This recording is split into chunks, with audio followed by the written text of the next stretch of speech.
to the agenda. And commissioners, will we take that as a friendly addition? Yes.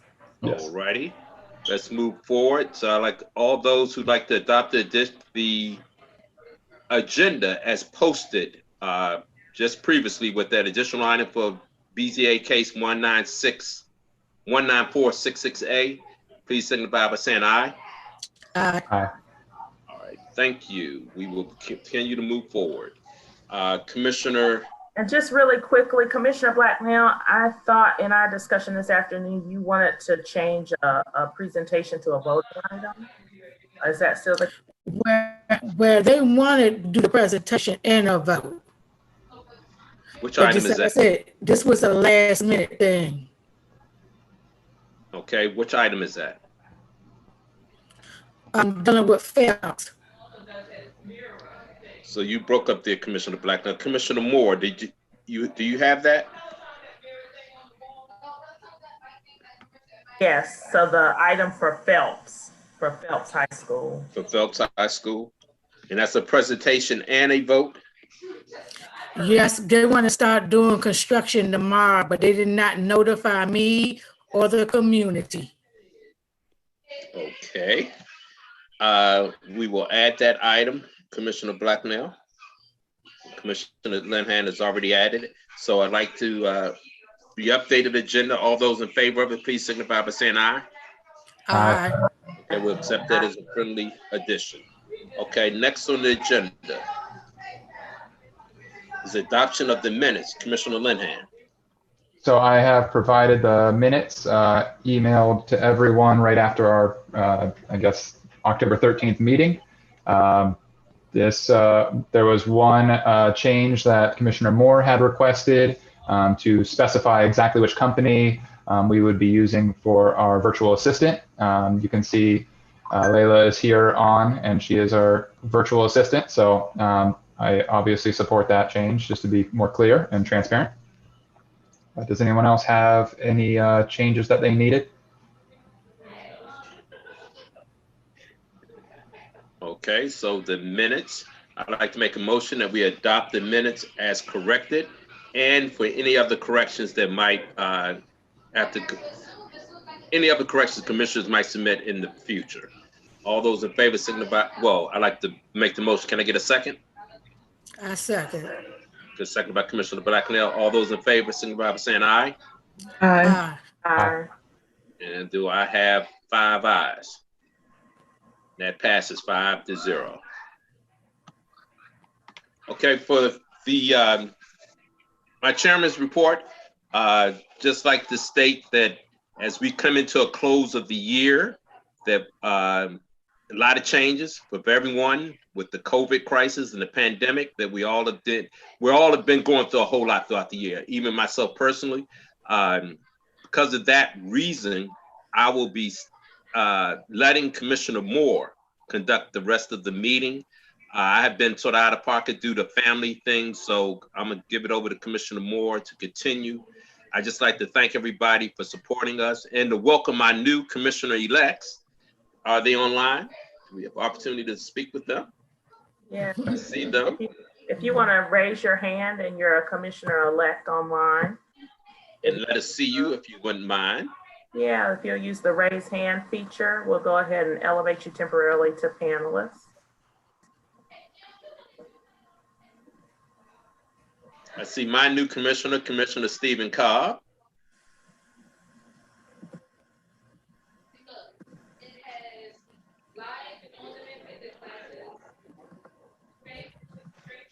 See, Ms. If you're Rubin. on the phone and you'd like to raise your hand, I believe the short code is *3. All right. So we have a new commissioner for 5D01. Would you like to go first to introduce yourself real quick? You're still, okay, thank you. Hi, everybody. I'm Sabrina Rhodes. I'm Ryan Linehan's, Commissioner Linehan's neighbor. And I'm sure y'all have seen me plenty of times at the meetings, and we're here all doing the same thing, fighting for Crummell, working in the community and uniting our friends and neighbors so we can get it going here in Ivy City and Union Market. Right. Commissioners, Ms. Rose was first, but you've already won, Ms. Rose, so you don't have to campaign speech. Just say welcome. That's all we want from you, Commissioners. I'm ready. No, that's just what I do. Hello. Commissioner-elect for 5D02. Hi, everybody. My name is Salvador Salcedo Guzman. I am one of the neighbors, actually, next door neighbors to Commissioner Shropshire. I live on 16th and Mount Olivet. I'm excited to work for Trinidad and for the ANC.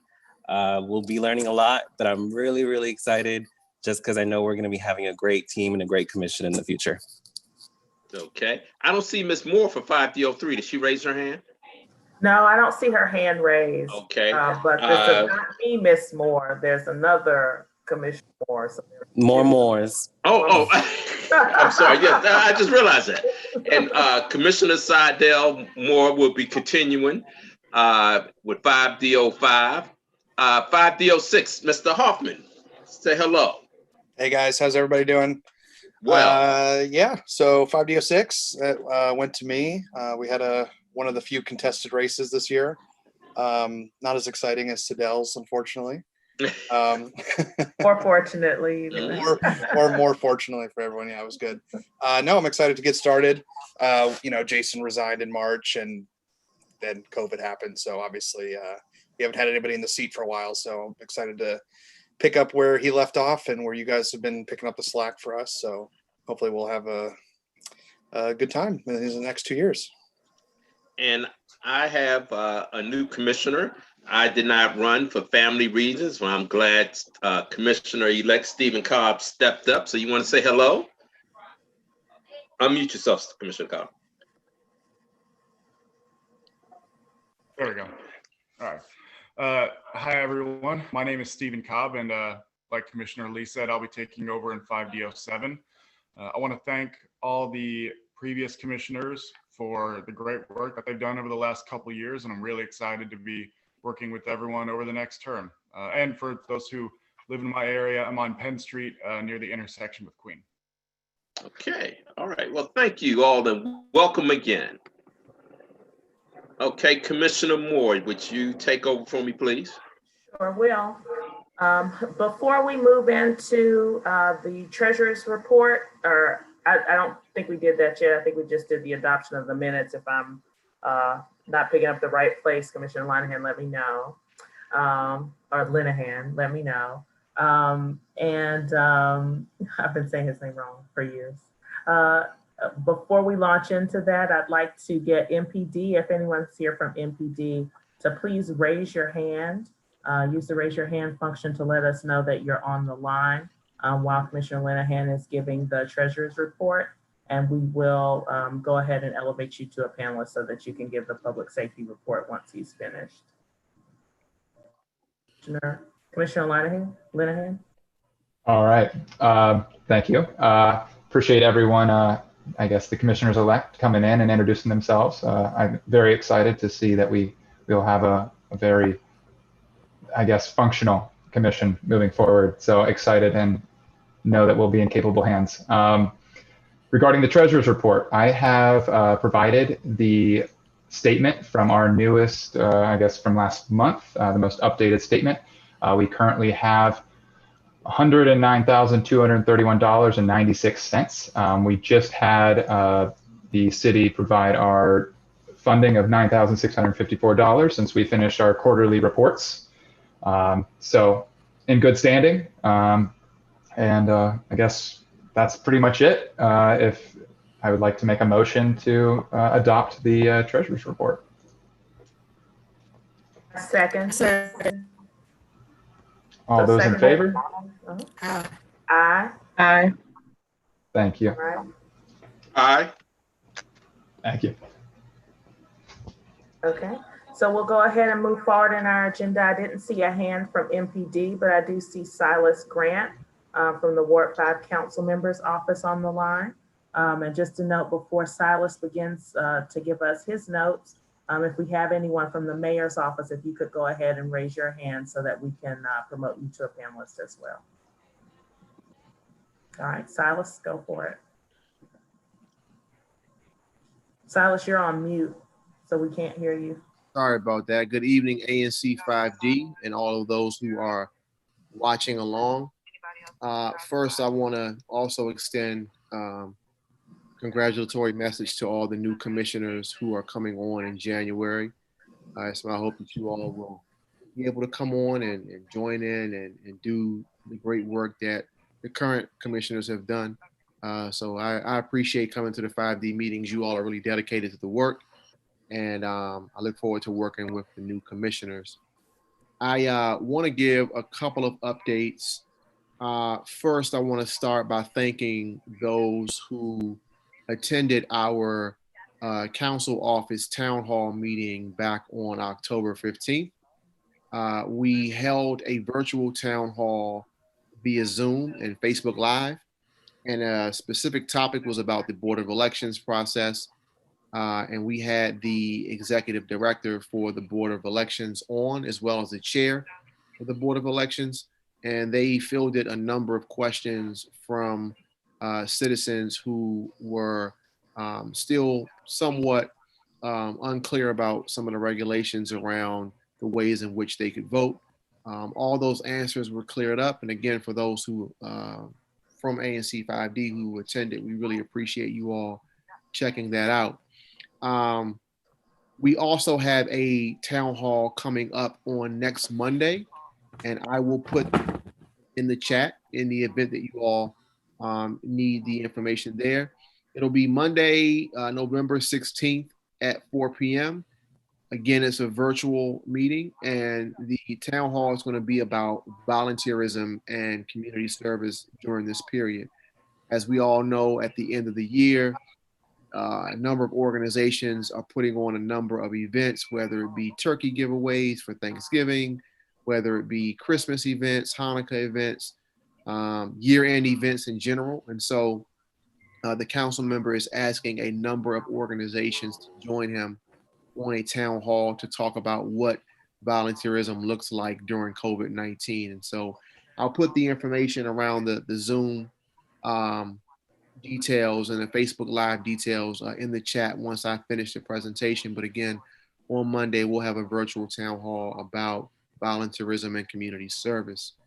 A few weeks back, I think about maybe 2 weeks back, there was a hearing before the council about the DC Public Schools update. Following that hearing, there's still not been a final decision on what day students will go back to school. The council member was specifically concerned about the council and the mayor attempting to make a decision that may be a one-size-fits-all. And his belief is that this is a very nuanced situation, and that we should have a number of options prepared for the parents and the families of those that are attending DC public schools and charter schools. And so we're still waiting on a confirmation on that, but I just wanted to give you guys an update in terms of the mindset of the council member. And again, his perspective is that there's not going to be one solution for everyone. There should be as many viable options as possible for students and families. Really quickly, I'm going to also put this in the chat, but there will be a hearing on the Comprehensive Plan Amendment Act of 2020. That'll be taking place on Thursday at 10 a.m. and also Friday at 9 a.m. I'm going to put a few links in the chat that will allow residents to look at Chairman Mendelson's website dedicated to the comp plan. And it'll give you some information on what's been accomplished thus far and what's left to happen. So again, Thursday and Friday, 10 a.m. on Thursday, 9 a.m. on Friday, there will be a hearing on the Comprehensive Plan Amendment Act of 2020. Two final things. One, today, the racial equity bill that has been championed by Councilmember McDuffie was passed on its final reading unanimously by the council. This bill establishes an office on racial equity and establishes the position of Chief Equity Officer within that agency. Along with that office being established, the council measures that are permanent bills will now be required to have a racial equity impact assessment. So as you all may know, every bill that is passed through the council currently has a financial or fiscal assessment associated with it. The permanent bills moving forward will also have a racial equity impact assessment associated with them. As we know, there are sometimes temporary bills and also emergency bills that are introduced. Council members can request to have the assessments attached to those, but they will be required for all permanent bills. District government employees will be required to have racial equity training. There's also going to be a racial equity advisory board and council commission on racial equity, social justice, and economic inclusion established as a result of this bill. The final thing that I want to give an update on is for the Ivy City residents. There's been a number of meetings, phone calls, emails, and opportunities to advocate for playground space on the current Crummell school location. Our office, in conjunction with Councilmember Robert White's office, we've been advocating to DGS and DPR about the opportunities for recreation space on that site before the redevelopment. And so there was a letter sent out to our offices in response to that. And to summarize it, the agencies are looking to have recreation opportunities available on a certain space within the Crummell site, but it will not be any sort of there will not be any sort of construction or digging of the ground, right? So anything that can be done above ground on the concrete will be considered. I've been in contact with the Department of Parks and Recs to schedule a meeting with the Ivy City stakeholders to follow up on a call that we had maybe about a month or two ago about this matter.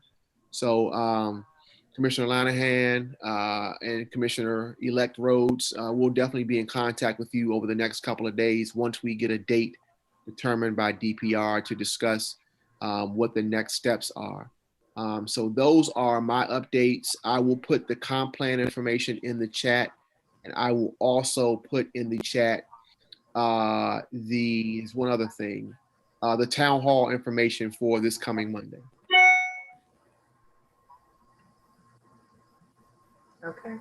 Any questions for Silas? I want to remind folks that you can use the raise your hand function or the Q&A function.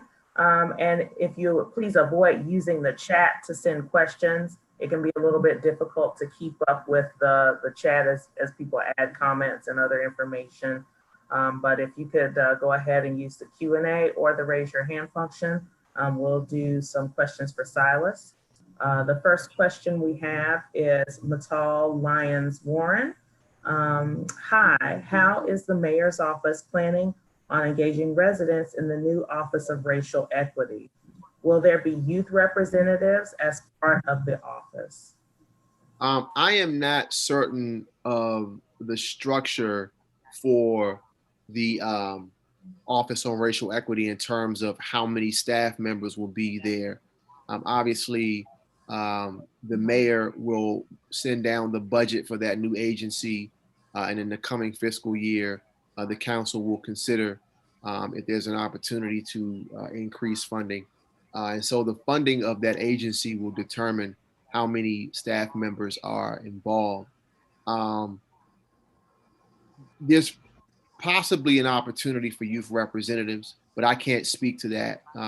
But that is something that I will bring back to the council member, because I believe he's going to want to be as closely linked to what takes place as far as next steps as possible. So I'll make that recommendation that will happen.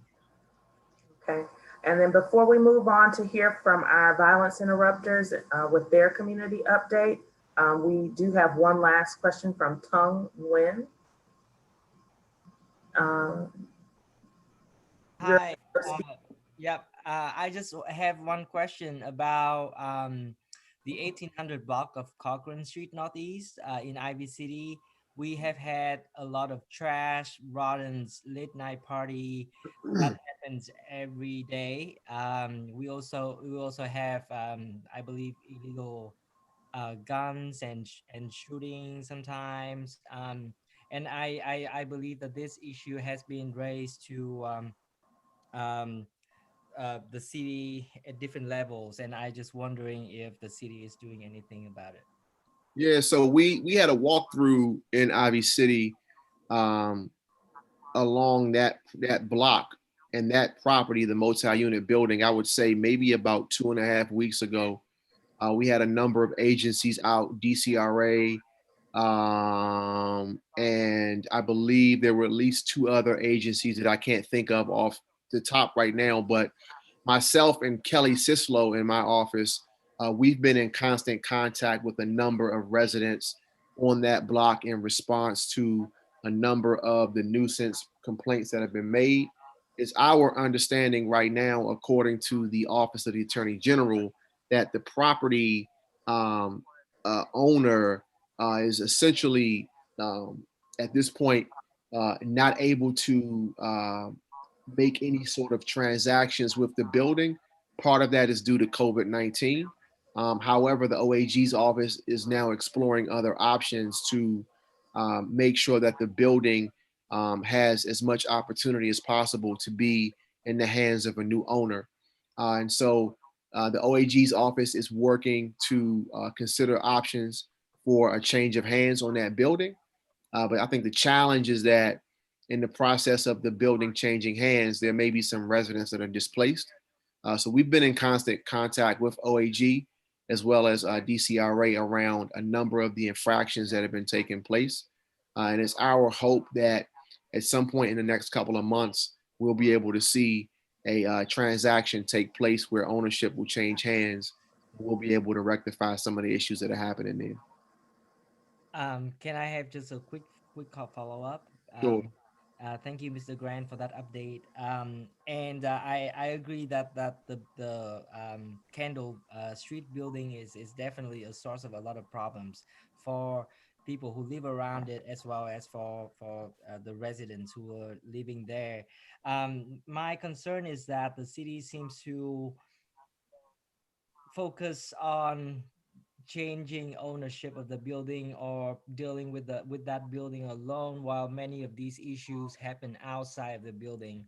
And I think one of the requests that some people on our street asked was for MPD to have more I want to say of a portable camera or something like that, or at least more enforcement in terms of these nuisances, which happens outside of that building. Right. And I understand that it's not up to the city to decide on when the building will be taken care of, but these issues just happen every day, every single day. And I live here, and it just seems to me that nothing has been done that is changing what is clearly a very big problem. Right. And I do understand your sentiments. What has been relayed to us is that the Kendall Street property has been a central source of the, I guess, spread of the activity beyond that property, right? And so the strategy thus far from MPD's perspective and the OAG's office perspective has been to put a focus on that property. Now, that may not be the appropriate strategy, and I think that remains to be seen, but they're at least at this point looking at that property as what's considered to be the main source for a lot of what's happening on the surrounding blocks. So what I would like to do is I'd like to put my email address in the chat. And if you could reach out to me, I will connect you with some of the other neighbors who've been in constant contact with us. Yeah. And in that scenario, you would be able to share your perspective, because the perspective that we've received thus far has been that the Kendall Street property, which is adjacent to Corcoran, has been the main reason for Corcoran being the way that it is. But now that you're bringing up a different perspective, it's good for us to know that. Yeah. Okay. Will do. And Thank Tung, you. I also wanted to add, so regarding what we've actually seen, the progress we have seen, we did just get speed bumps, which there was a complaint about cars speeding through down the street. So that is a check on at least trying to address the speeding cars. MPD installed a camera on the corner of Gallaudet and Corcoran. It might not give the perfect perspective in the alley between Kendall and Corcoran, but that is also a step towards some kind of monitoring of this activity. So those are some small wins there. We also have had the city fund an Ivy City cleanup team, which is an annually supported team of over $100,000 going to this team. And I saw, I think, 5 or 6 people out today. So we will start to see those kind of, I guess, the daily trash that you've reported start to be addressed. I mean, obviously, we would love to see no one throw the trash on the ground to begin with, but control what we can. And hopefully we'll continue to see progress. But there are some wins that we can point to. So it's not like nothing's been done. And to that point, the company that has the contract for the clean team, they've been in contact with us to try to identify residents in Ivy City as they expand the team. Yeah. Make sure that some of the individuals who may have otherwise, not had employment and may have been a part of the problem, we can bring them in and hire them. And that's an opportunity. So we're working with that company that has the contract now to begin identifying some folks in Ivy City to give them opportunities as well. Yeah, that's good news. And I did see some members of that clean team cleaning the street, but I don't think they visit Corcoran as much, probably because there's just so much trash and after you clean it, someone will throw something out. But I would appreciate if Corcoran is a focus. So what I'll do is I'll check the map, because each clean team that's established, they have a map that's put in place. And so typically the folks on the ground abide strictly by the map.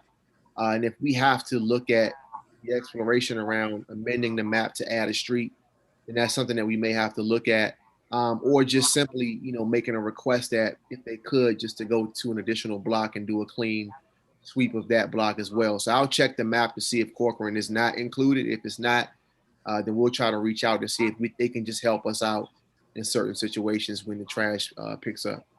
Okay, and we have time for one more question. So Linda Vernouy, you are now able to speak if you want to unmute yourself and ask your question. Thank you, Mr. Grant. I live on M Street, and I also rent out apartments. In my building, I have a tenant from supported by DC Behavioral Health, and they're extremely far behind on the paying the rent to us landlords. So I don't know if there's a plan for them to catch up, if they're able to develop a plan, because they seem to be getting farther and farther behind on rent payments. If there's a plan to get the budget, whether they can ask tenants to pay a small amount or something of that sort to get back on track. Linda, I'm not aware of the status of that, but if you could email me, I'll try to loop in members of my office that are on the committee side to figure out if we can get an answer for that. Okay, I'll email you. Thanks so much. You're welcome. Okay, thank you. Thanks so much, Silas. We appreciate your updates. For those of you looking for a way to get in contact with Mr. Grant, his email address, shgrant@dccouncil.us, is in the chat. If you don't see the chat, just click the more button and you'll see additional options so that you can access that information. Okay, and I'm going to put the town hall information in now as well. Great, awesome. So let's go ahead and get an update from our new violence interrupters in Carver Langston. Just for folks' awareness, we have changed contractors. So basically how this works is that there is a grant program or several, but in our case in Carver Langston, it's through the Office of Neighborhood Safety and Engagement. And so they have, we entered a new fiscal year. They've rebid that contract in order to see us, improving in terms of violence interruption in our community. And so I wanted to introduce or give our new violence interrupters an opportunity to introduce themselves and talk about the work that they've already been doing in the community. So Wally, if you want to go ahead and get us started. Yes, good evening to everyone. Thank you, Commissioner Moore, for the invite, for giving us an opportunity just to connect with everyone. Thank you, Silas Grant, good representation from Councilmember McDuffie, and all of the new, congratulations to all of the new commissioners coming on, and kudos to the ones that have been doing great work that's still here.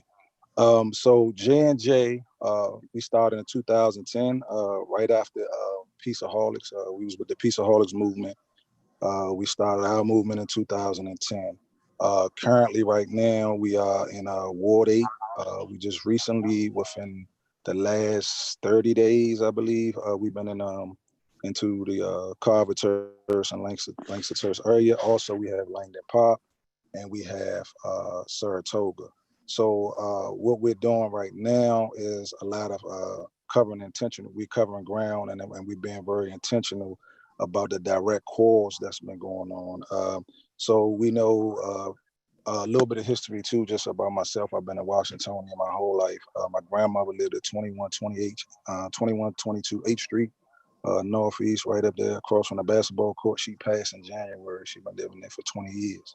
So I've been staying in that area with her. Right now we know that we have internal quarrel that's going on, and that's why you see that's what's been making it so difficult to kind of bring some peace to this situation and resolve to this conflict, because it's internal. So it's a lot of young guys that know each other and kind of grew up together, and they have an internal conflict where you have the bottom side of Langston and the top part of 21st. Also recently, we just been made aware that it's another quarrel going on with the Trinidad area. So we have recently reached out to Cure Violence from the OAG. We're getting ready to partner with them on a situation, because they have they responsible for the Trinidad area. So we're working with them on that. Right now we have 4 guys on ground, 1 supervisor. So we have 1, 2, 3, 4 working in the Carver Terrace area, and then we have 2 working in Langdon and 1 in Saratoga. And right now I have Kareem McCraney. He's online right now. He's been a resident around there for his whole life in the Northeast area. I'm gonna give him a chance to speak a little bit about his staff and a little bit about what's going on. I know right now, and we're gonna be doing community events. We're gonna be doing activities, but the activity is gonna be intentional to some of the key guys around there. We're gonna be bringing in the Deputy Mayor's office, also Councilmember McDuffie. We're gonna be partnering with them. We also partner with Far Southeast Collaborative. They handle the family support area, doing case management with families. They're gonna be doing in that area. Also, so this contract is under the WAN's office, the Mayor's WAN's office, Office of Neighborhood Safety and Engagement. And we've been awarded the opportunity to come around here and try to see if we can get some ceasefires and ultimately a mediation. So our first step in this process is to get a ceasefire where we can kind of try to see some of the shooting and, the things that y'all been hearing on the late nights and things like that, and some of the murder. So we want to get a ceasefire. Once we get a ceasefire, then we'll move in motion to start the process of mediation. Also, those guys will have wraparound services. They will be priority to all of the government agencies, DOES, DOH, all of the we're gonna do needs assessments on all of these guys, and they're gonna have wraparound services for mentorship on down to fatherhood programs. So we're gonna be doing some extensive work in this area. Okay. All right. Thanks so much. It works. Okay. Kareem, you on? Yeah. I thought he was on there. Yeah, he on there. I see he's on. Kareem, if you're talking, you're on mute. No, I'm on. I couldn't take myself off mute. Can you all hear me? Yes. Yeah. Okay. I don't know why my video camera is not up, but at the same time, I'm in the community right now as we speak, and for whatever reasons. Okay, hold up. Okay, here we go. All right, my video is finally up. I want to say greetings to everyone. I want to thank everyone for having the opportunity to speak on behalf of Violence Interruption in Ward 5. Initially, I was working in Ward 8, and I still work in Ward 8 as a violence interrupter. And it was so many things going on in Ward 5 that I felt that, you know, we had success in Ward 8. I figured we could have success in Ward 5. And by me not being from Ward 8 and being from Ward 5, I figured the same talents that I've applied in Ward 8 could be implemented in Ward 5, and I can actually be even more impactful because I'm from Ward 5. So we were able to get that done. I am the supervisor for the Violence Interrupters in Ward 5, which consists of Langston Terrace, the top part of 21st and 21st and Merlin Avenue, Langdon Park, and Saratoga. So I think that I have assembled the people that I think that needed to be assembled in order to bring to a peaceful conclusion all the different conflicts that's going on in our ward. And that's been my interest. I've advocated for it. We've finally been able to get it done where we can get new violence interrupters in the community. And I think it's going to be a success. It's not something that's going to happen overnight. I don't know if everyone is aware, but some of these conflicts have they're historical conflicts. A lot of these young guys have adopted these conflicts from those who came before them. Some of them don't even know how it started. But at the end of the day, I am confident with the pieces that I've assembled, that we have in place, that we can get it done. I said to myself, the success that we've had in Ward 8 with bringing mediations and ceasefires, and I'm not even from Ward 8. So I said, if I can bring that to Ward 5 and me being from Ward 5, that I can be even more impactful.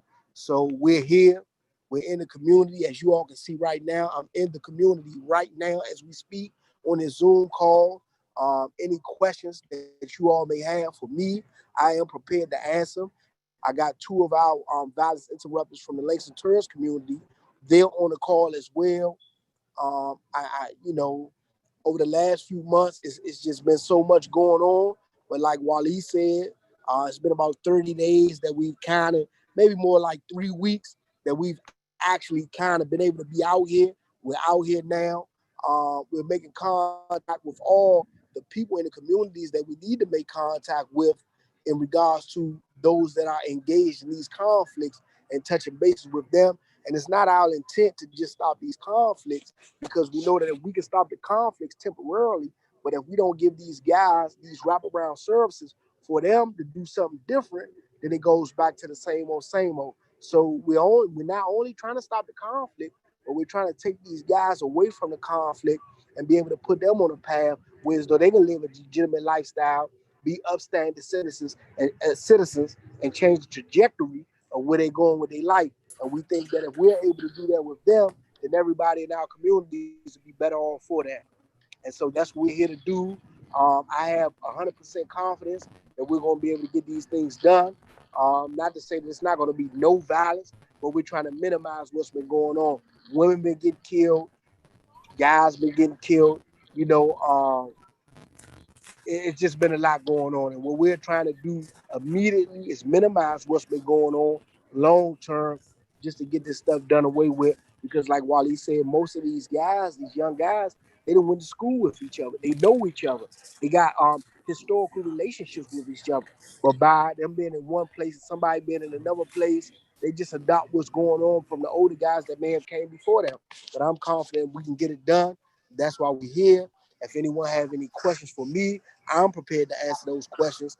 If y'all have any questions, we have two violence interrupters on the line that work in the Langston Terrace community, Mustafa Brown and Joseph Green. And if anyone have any questions for any of us, we're prepared to answer.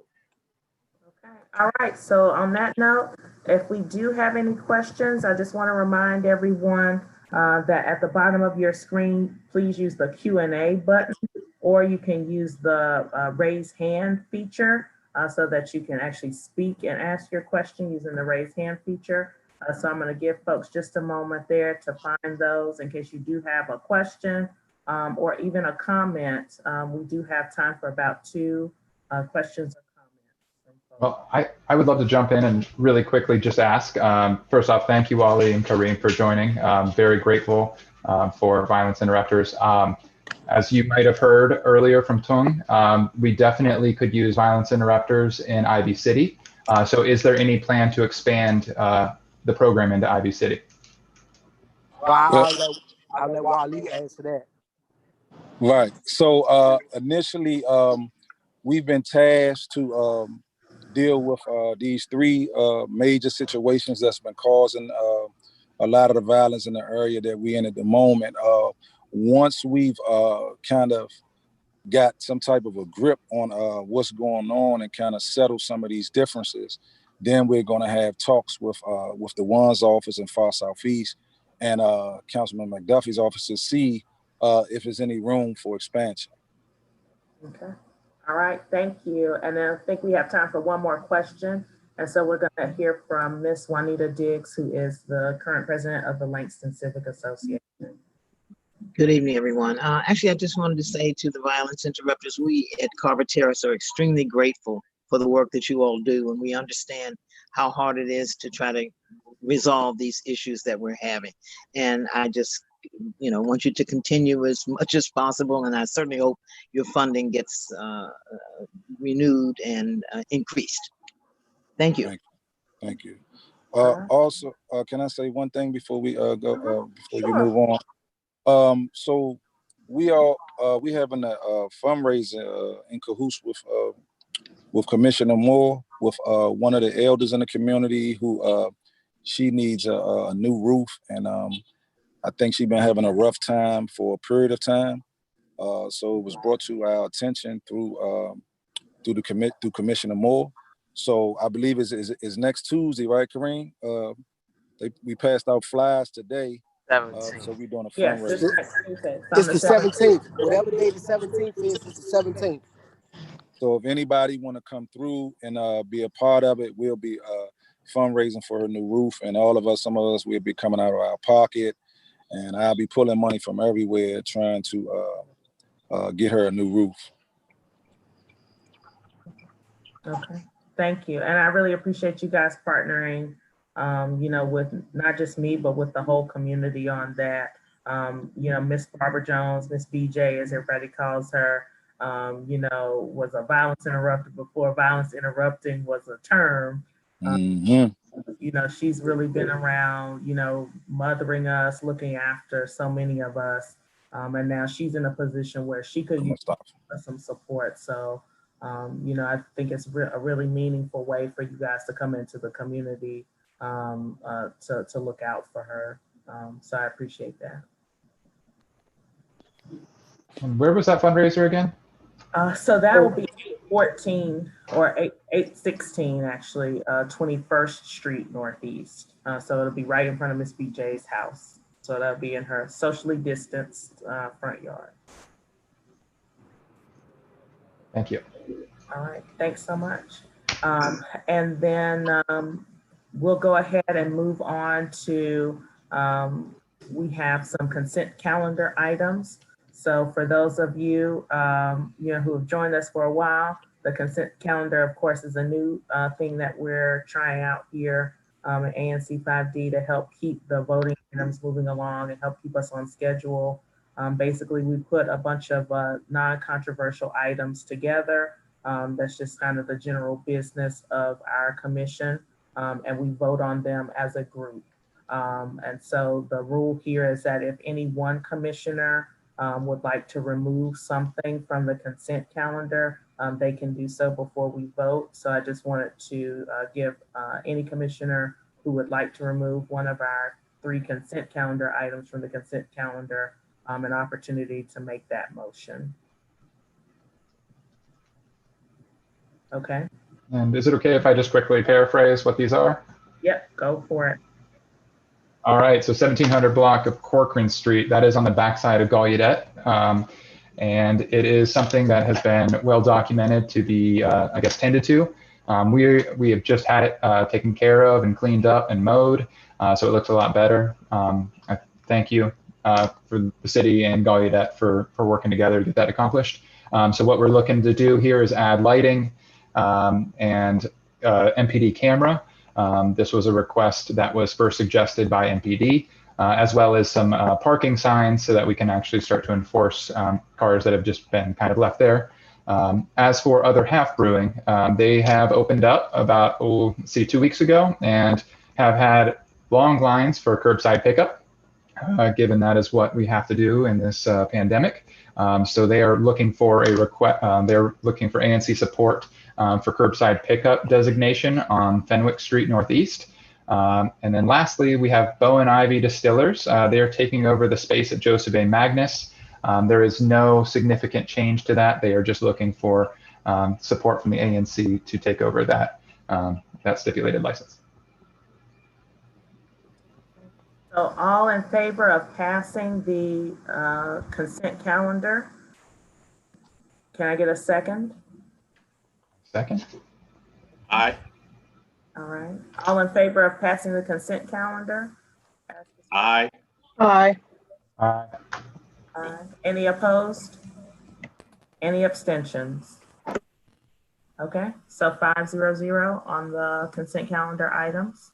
Now let's go ahead and move forward to our voting actions. Commissioner Linehan, the first one is yours on Crummell renovations.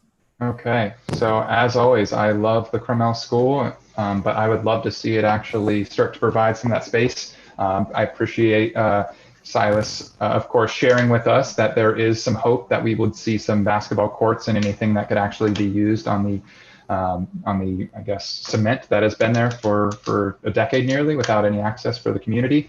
But as you all may know, about 40 years the fence has been up without any access to the space for the community, as the community has been asking for just as long. We are looking to see, after waiting 4 years after the developers were first presenting their items or their development plans. This is something that has not moved forward in the 4 years since they first presented and a developer was selected. So what I am presenting as a resolution is that we see a decoupling of this development project, so that the community is not held hostage by the developers. I would like to see that we move forward with a city-funded full renovation of the Crummell School as a community center and create a public park and play space on at least half of the site.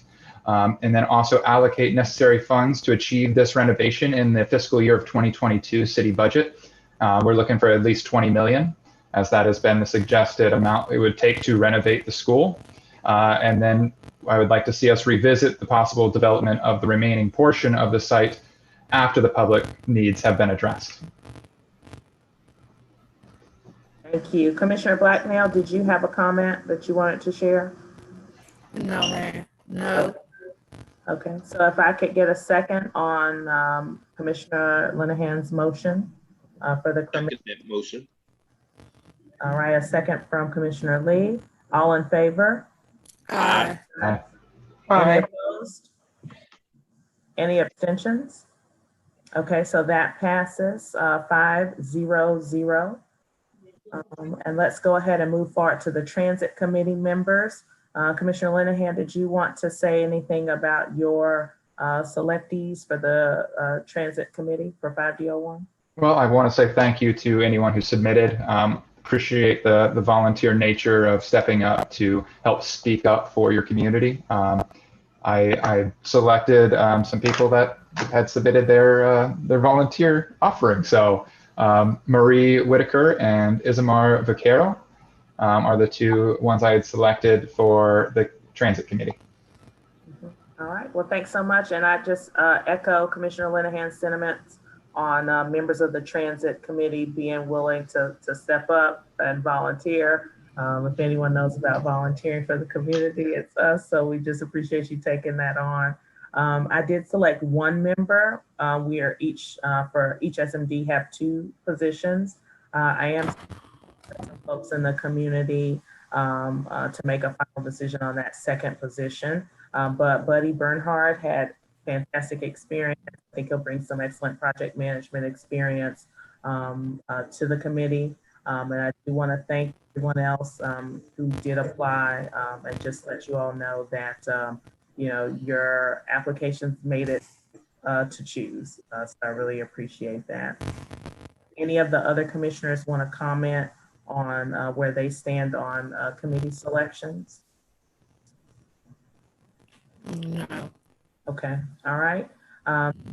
We get, I move that we support the transit committee members selected here. Can we get a second on that motion? Second. Second. Okay, so got a second from Commissioner Blacknell. All in favor? Aye. Aye. Aye. Any opposed? Any abstentions? Okay, so the ayes have it 5-0-0. Grant committee selectees. Commissioner Linehan, did you have any additional comments here? Thank you again for anyone who volunteered. Yep, same, I echo that sentiment. And we do have selectees for 5D01, 5D04, and 5D05. I move that we seat all of these selectees on the grant committee. Can I get a second for that motion? Second. Second from Commissioner Blacknell. All in favor? Aye. Aye. Aye. Any opposed? Any abstention? Okay, so the ayes have it at 5-0-0. And we do have next on our agenda a grant request. So that's timely. Yes. For the Ivy City Murals. Is there anyone here from the 411 Collective to speak to that? If so, if you could use the raise your hand feature so that I can promote you to a panelist if you're not already on the panel. Please let me know. I think you can hit *3 on your phone if you've dialed in to join us. Did just get a text. I think one of the artists that was going to present had surgery and is healing up. So we can table this, or I can kind of show what they were going to present. I mean, it is hyperlinked here, so whatever the commission thinks is best. So my suggestion would be that we move to table because I'm sure that with a grant request, we're going to have questions for the requester. So we can take a look at, you know, all of the artwork as well as their specific request in December. So I move to table for our December meeting. Can I get a second? Second. Okay, so second from Commissioner Linehan. All in favor of tabling for the December meeting? Can I get an aye? Aye. Any opposed? Any abstentions? Okay, so we'll table that. Layla, if you could, Layla's our new executive administrator. Layla, if you could make a note to table that and add that to the December agenda for our upcoming December meeting. So we'll move that request forward. And then that will be December 8th. December 8th. Next on our agenda, we have Sohael, which I see you online, Sohael, from the Union Market to give us an update on the PUD. So Sohael, we'll go ahead and unmute you and give you the ability to talk. Hi, can everyone hear me? Hello? All right. Well, good evening, everyone. So thank you so much for the time today. My name is Sohael Chowfla, and I'm a director of development with Edens. We're one of the developers of Union Market. So thanks for accommodating us. We're excited to sort of be with you and present the 1348 4th Street project, which is also known as zoning case 1929. There's been a lot of work going on behind the scenes. So you guys are one of the first steps in restarting this PUD. And so we're excited to present the new design. And even if it's over Zoom, it's great to see you all. So hi.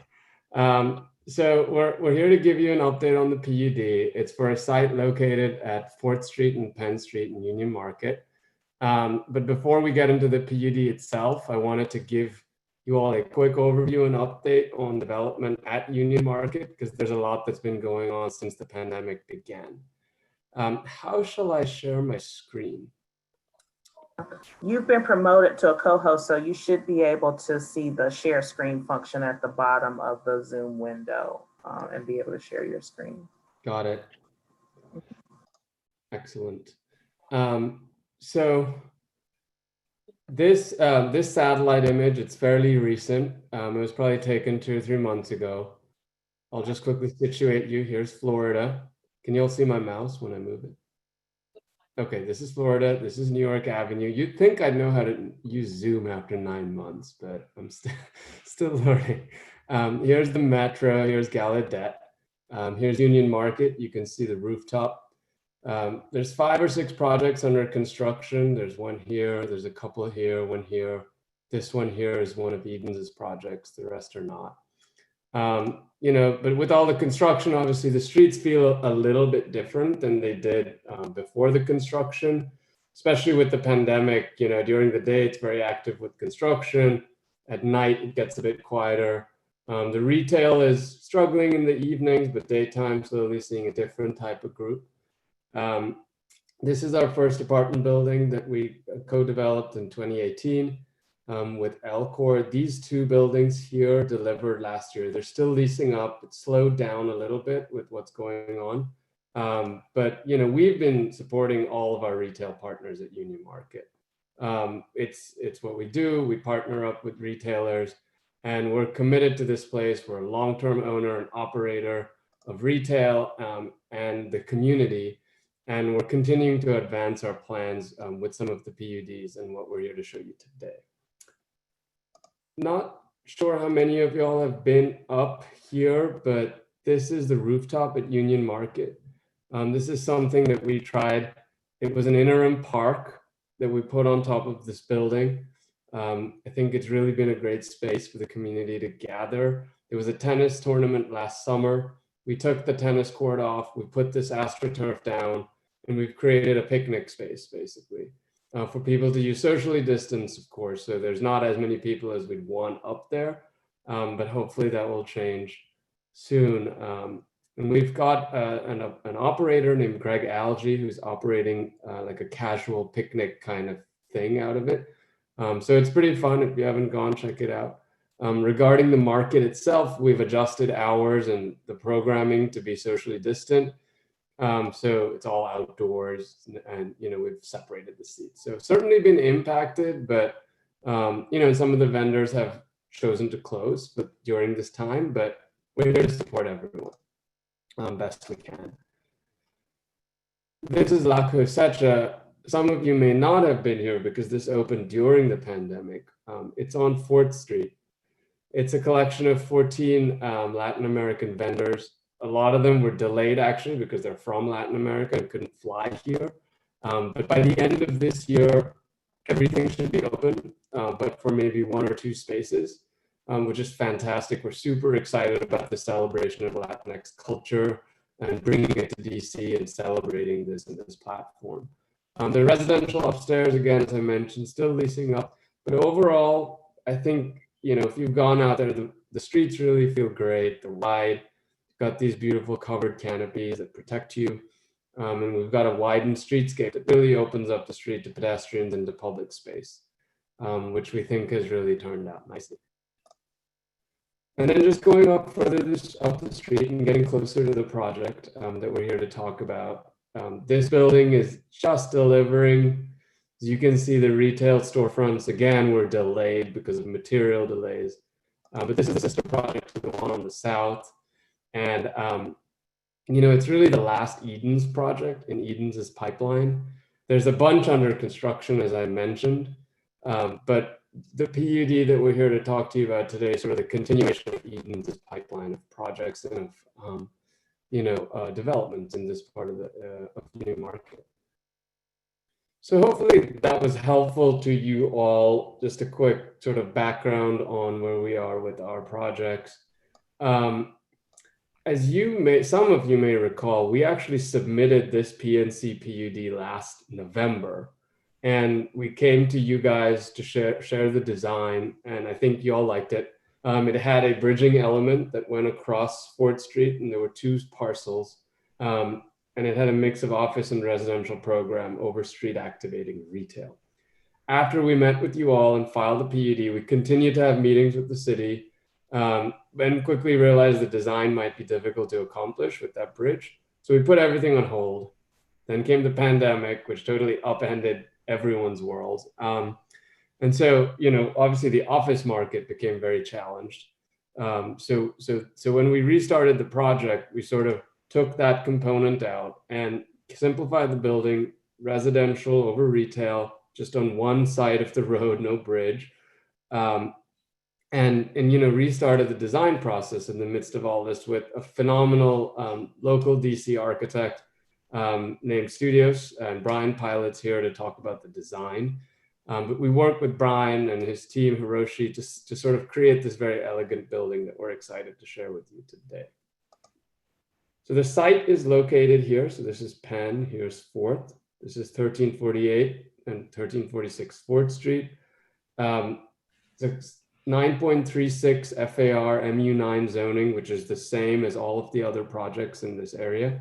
And it's about a 410,000 square foot building, of which 30,000 feet is retail and the rest is residential. It'll be about 380 units of residential in 13 stories.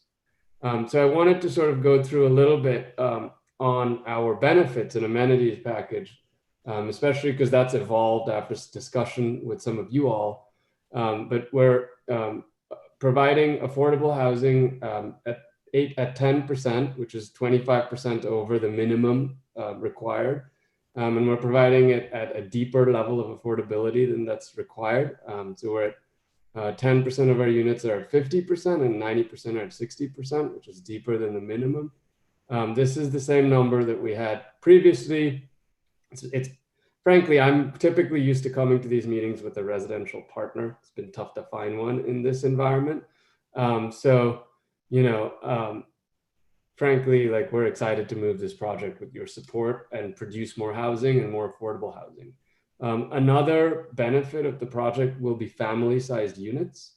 So we're still evolving our mix, but 3 to 4% will be 3 bedrooms, and of which, the appropriate 10% will be affordable, and that'll round up. And it'll, because it's a percent of the square footage, it'll actually probably be even more. So that's a great one. I think that's something that has been important to the community, to find family-sized units. And then in the retail itself, we're doing some maker space, some maker retail. So 5% of the ground floor will be dedicated to PDR maker retail space. We actually helped come up with the definition of what that is with the city. So 5 years, that'll be set aside for that use. But I think more importantly, we're designing this building so that it has 50% of the ground floor can accommodate a maker type user, which means big column grids, loading docks, having a higher, load factor, very technical things that, are really important to someone who's that type of user to use this space to make and sell. So I think that's a great benefit. Sustainability is something that is super important to us, especially with what's going on with the climate. That's an important benefit for us and for our company, and it embodies our values. This will be a LEED Gold building, which is, I think a really strong move, and you'll see in the design how sustainable the building really appears and is operating.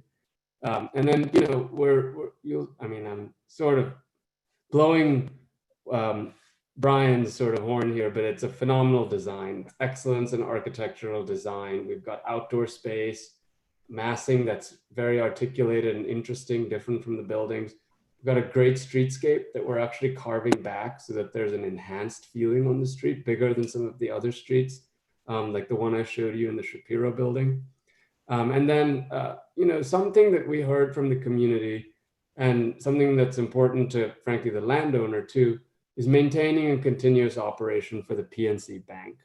So the PNC Bank building that's on this site today will continue to be in operation during construction. We're going to move it next door to where it says 1346 4th during construction. And so that you will continue to be able to go to the bank, which was important for these merchants. We heard that at last year's ANC, and we kept that in this submission as well. So they can deposit cash and feel safe about their businesses. So that's what the benefits package was. And then after some discussions with Ryan and with you all, and after attending a few meetings and hearing about some of the things that are going on in the community, we wanted to expand this a little bit to address that. So we wanted to put forward a grant for Lewis Crow Park at Mount Olivet Street and West Virginia Street. This park, I've actually worked in this park and volunteered in this park to mow the grass, for several years. So we're proposing a total of $25,000 in grants after speaking with Ryan to help with cleanup, landscaping, and lighting, which is $10,000 for a farmer's market, and then $2,500 or up to $5,000 for murals and art in the park or neighborhood flags that you all are working on.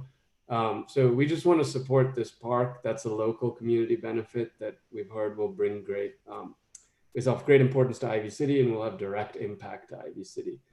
So that's one that we added. Another benefit that we added was in our building, we are enhancing the bike benefit to include spaces for bike washing, for showering, and for bike repair. So we can encourage that mode of transit and really make that a centerpiece of our project. And that's something that we heard from Ryan, and we want to add that to our project. So we're adding that to the benefits package.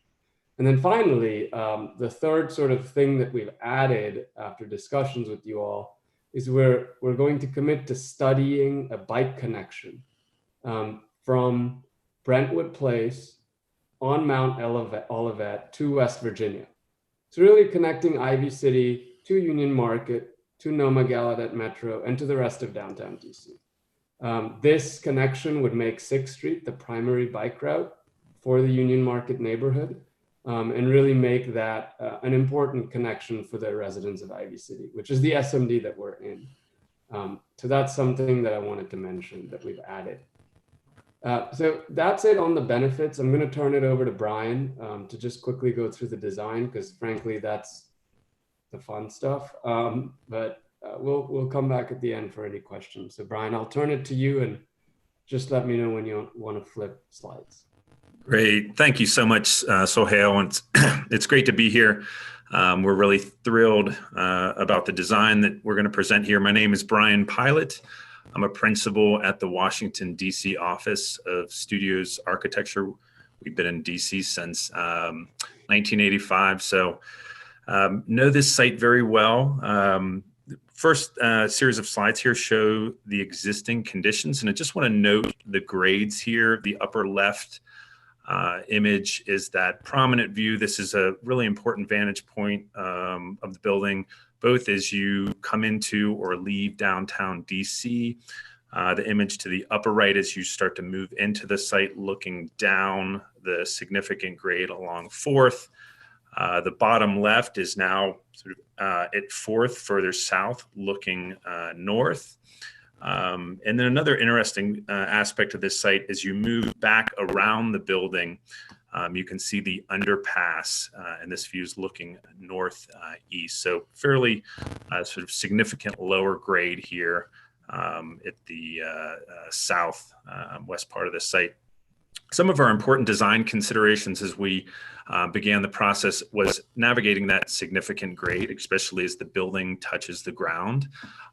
Thinking about this as a really important gateway to downtown DC and the Union Market area, bringing a really distinctive architecture given its prominence and the importance of a thoughtful approach to the urban design. We're really looking at unique facade treatments here to really make that distinctive building and think very thoughtfully about the overall massing. Sort of an added attention and investment in the public space and how to activate the streetscape. Consideration of views, not just from the building, but from the different corridors in this area along Union Market. Then as Sohael mentioned, sustainability.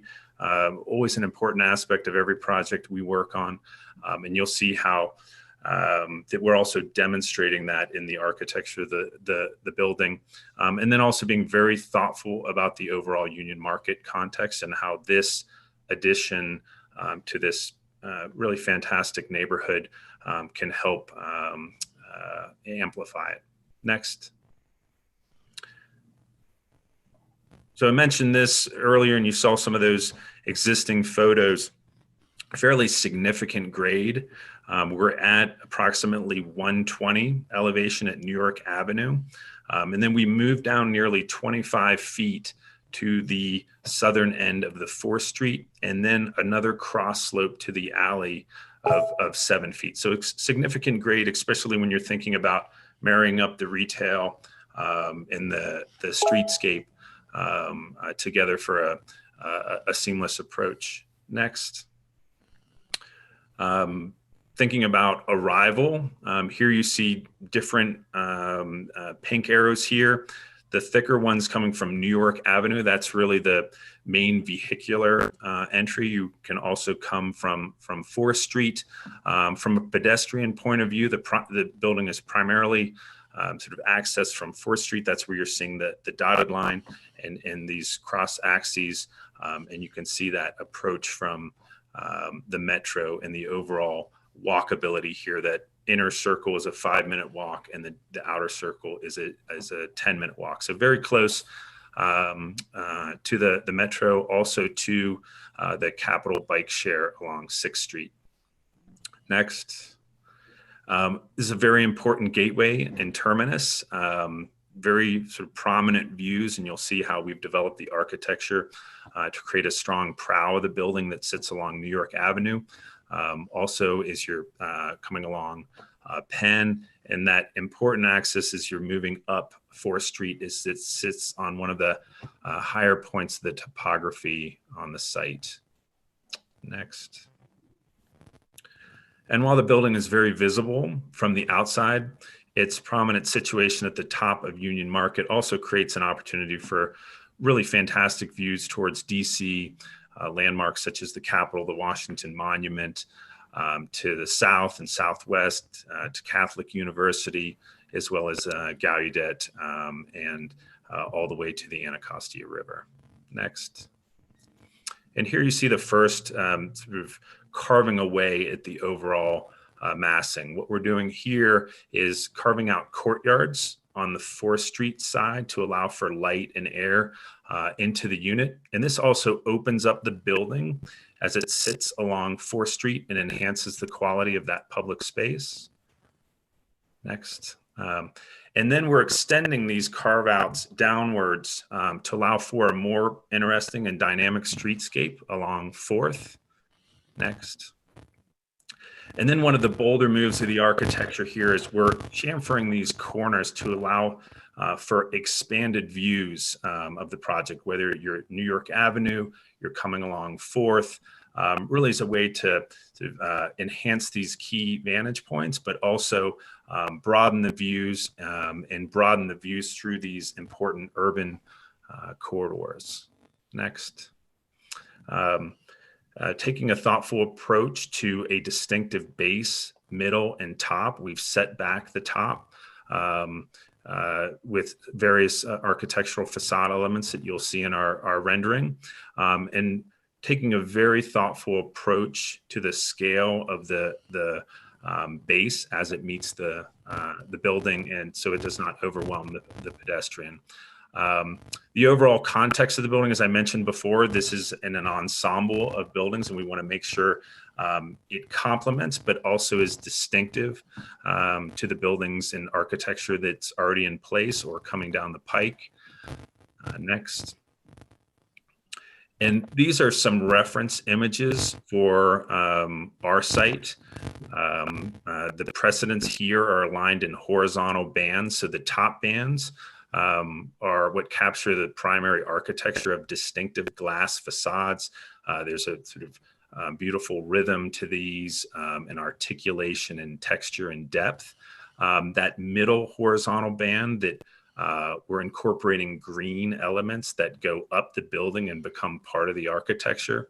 And then that bottom band, incorporating a lush and vibrant streetscape to enhance that pedestrian experience. Next. And here you see a first impression of the building. This is along 4th, moving up towards the north.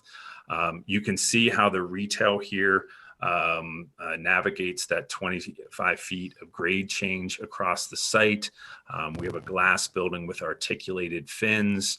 The chamfers that I mentioned before, that really becomes the boldest part of the architecture. We're thinking of a warm material at the underside of that.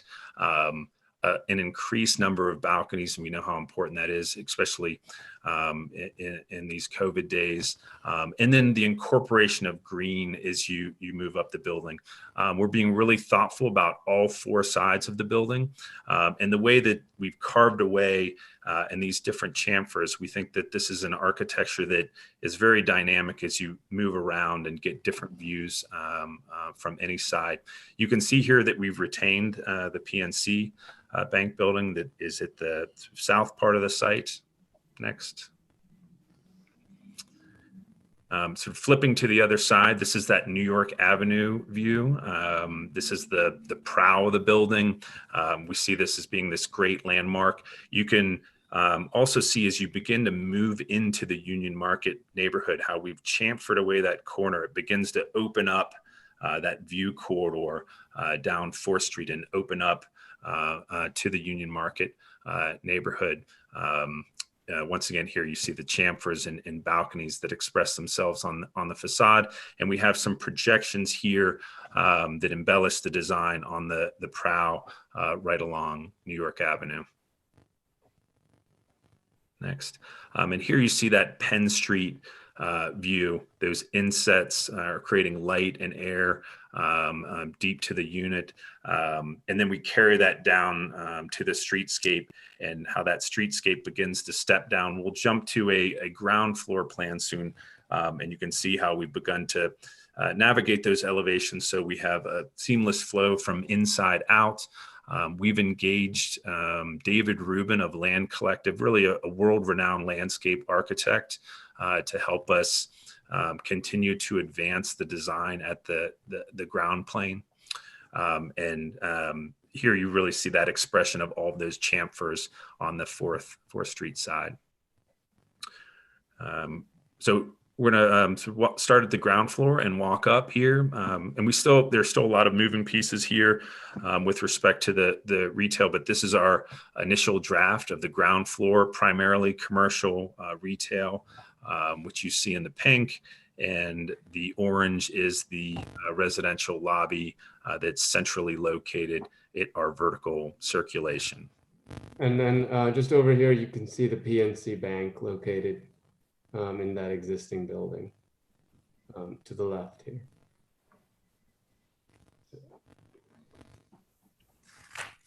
Sorry, thank you. Is that, do you have anything else to share with us on the? Yeah, we're almost done. Yeah, a few more. We'll go through this quickly. This is our typical residential plan.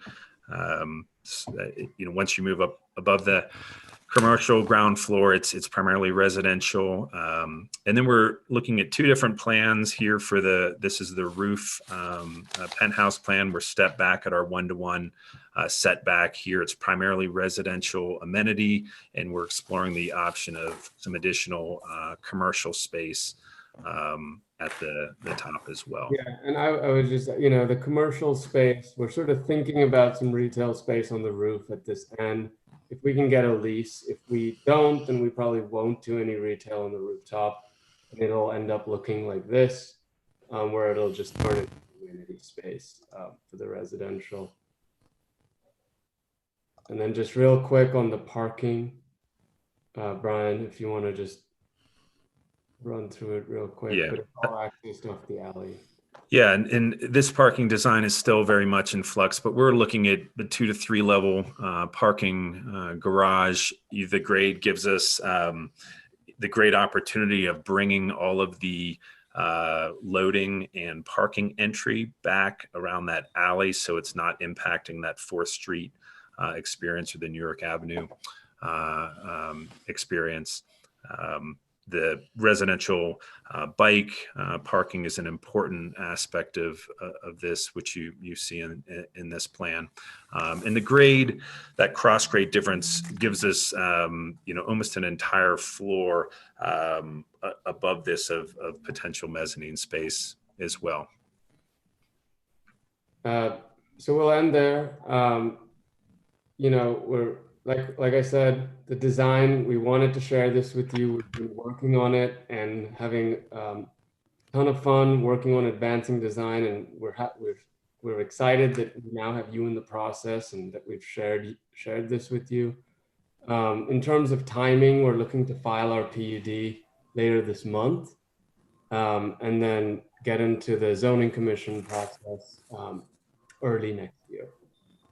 So with that, Brian, I'll turn it to you. I don't know if you wanted to say anything or if we should turn it to question and answer. Sorry we went over by a few minutes. Seidel.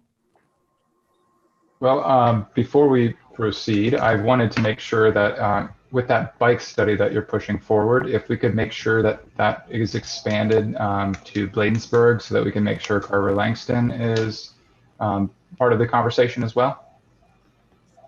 Yeah, no, we certainly can, Ryan. We can expand that study so that Carver Langston is part of that study. We'll work with DDOT to see how that can become part of it too. So I know you covered a lot there, and so I wanted to give a chance here for people to catch up on some of the key highlights for us as a community. So we've got one question from Maggie Morales, which is, what do you mean that park renovations would be added to a benefits package? And I'll just briefly say that, this is a planned unit development or a PUD. And as part of that process, developers typically offer community benefits. And so in this instance, they are offering to help fund some park renovations that we previously voted on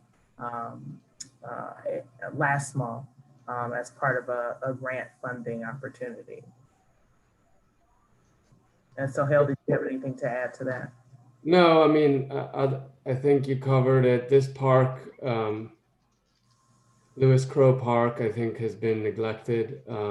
We hope that, these funds can help with some improvements.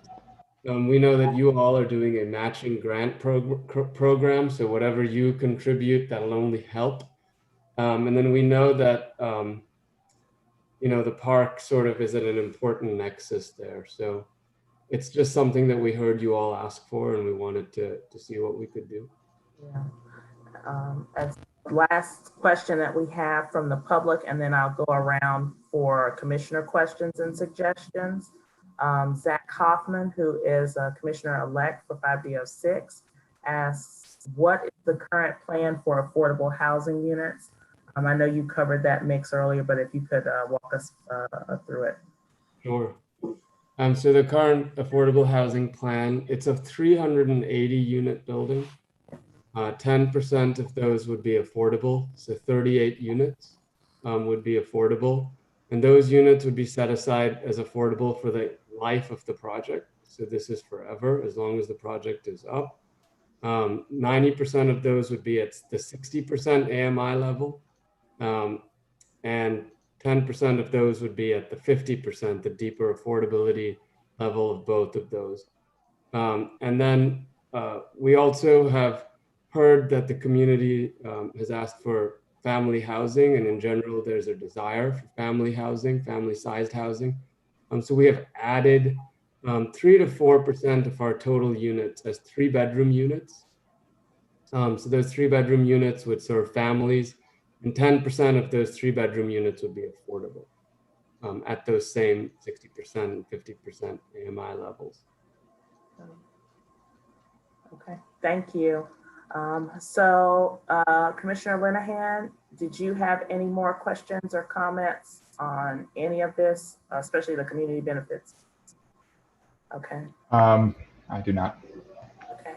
Any questions from any of the other commissioners? No.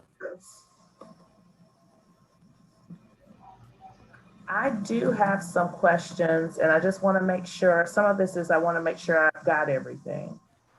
So I know we had an adjustment since last we spoke about the community benefits package.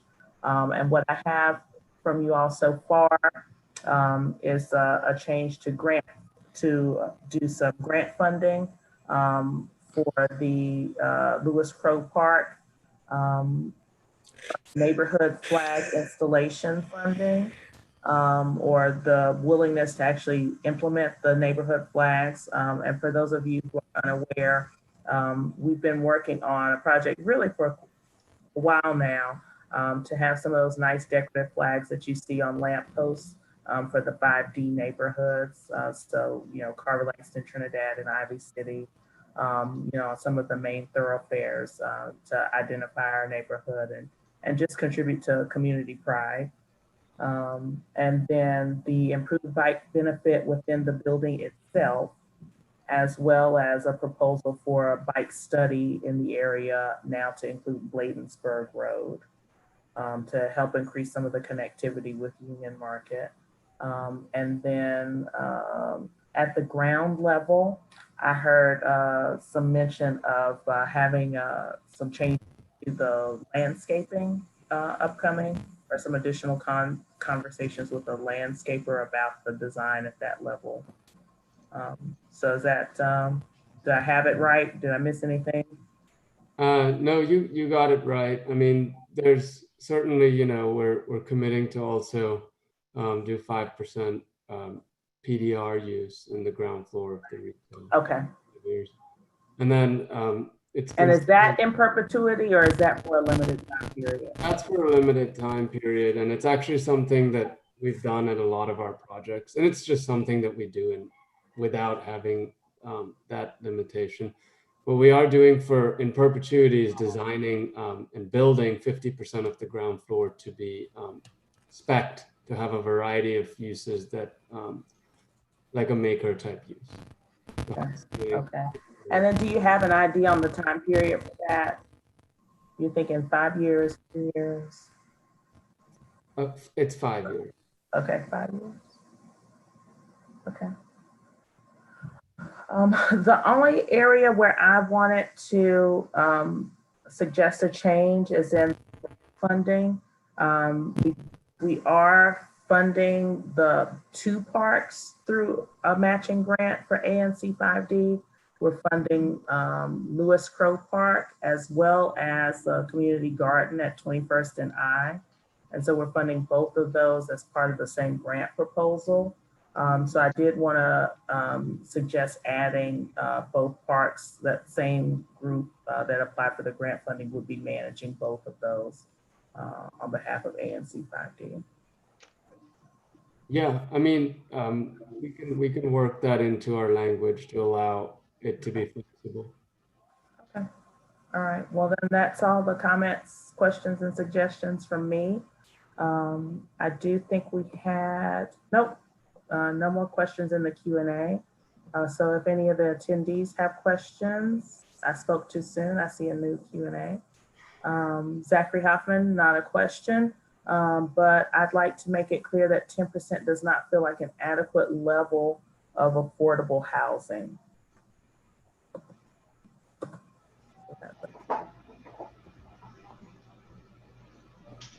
Anything from you all on that? Yeah, 10% affordable housing. It's, you know, the minimum, the IZ minimum is 8%.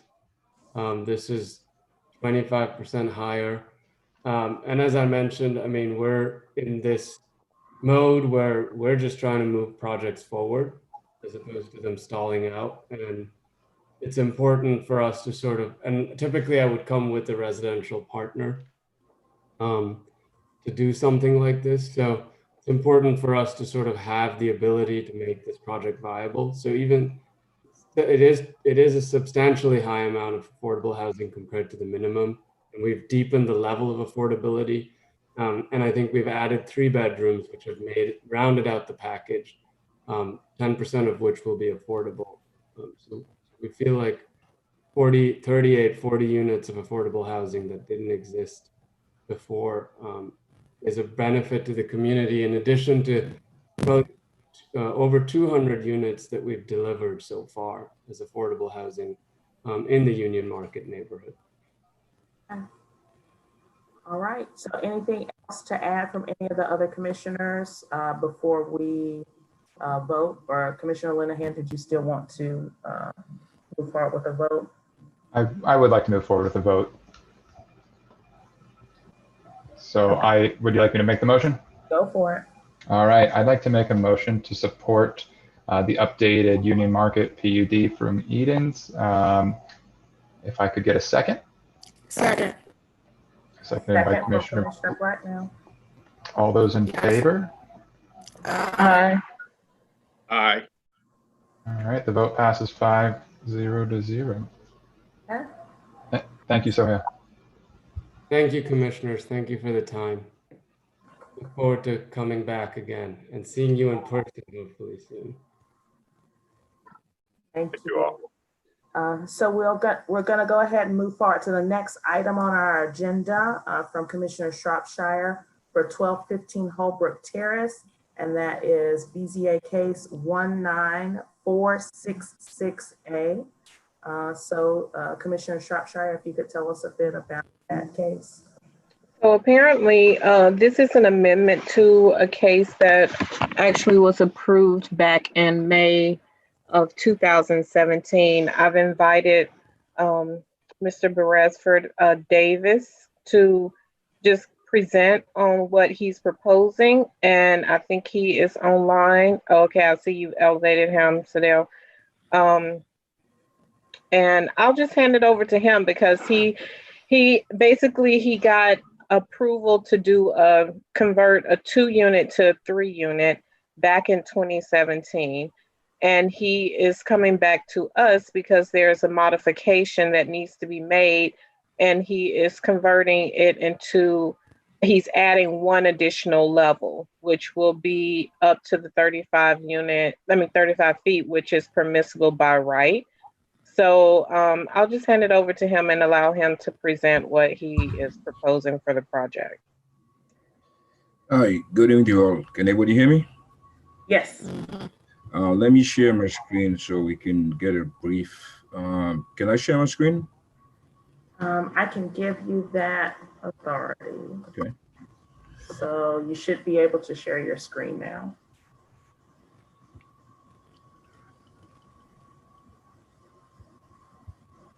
Well, I meant to add that he just got notified that he has a hearing next week. And so that's why I added this to the agenda later.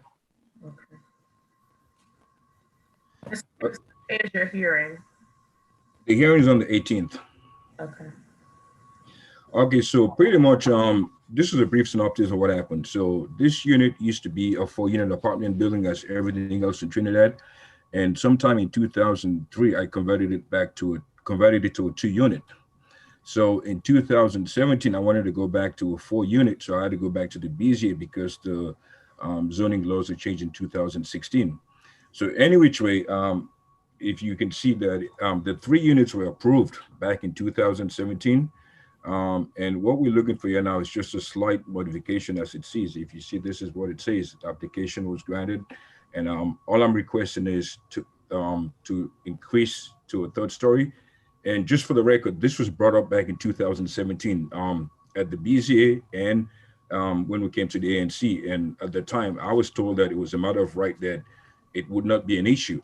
So that was left off the table. But I got the order from the BZA. I went to DCRA to get my permits, and we presented the 3rd floor, which was allowed by right. And they say, well, since we got an order from the BZA, we need to go back to get that modification of the order. So let me just show you some of the case stuff from the, so this is the summary order. Again, this was from 2017, and I doubt, you guys were around back then, but it's just pretty much just a rough summary of the order. And it's been approved for the 3 stories. And if you look at, this is also the memo from the zoning administrator. And again, it's just a modification to the plans. I'm not asking for any relief. I'm not going past the setback in the back. And here's my computation. And as you can see, you know, my zoning relief on this side on the corner right here.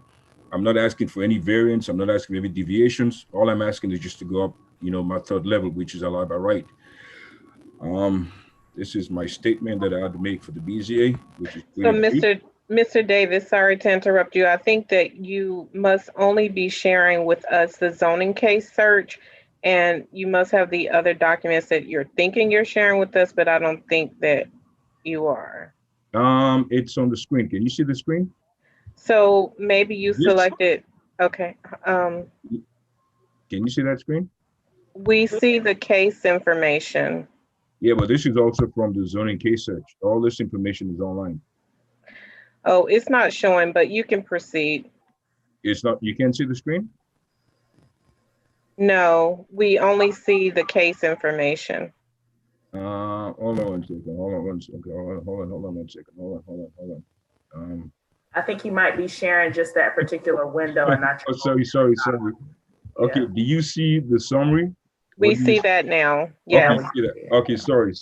I'm sorry. Hey, Zoom's new to everybody, right? Okay, so this is the original order from 2017 that says that, you know, was approved for the 3 units. And again, I'm not asking for any additional relief. So let's look at the memo from the zoning administrator.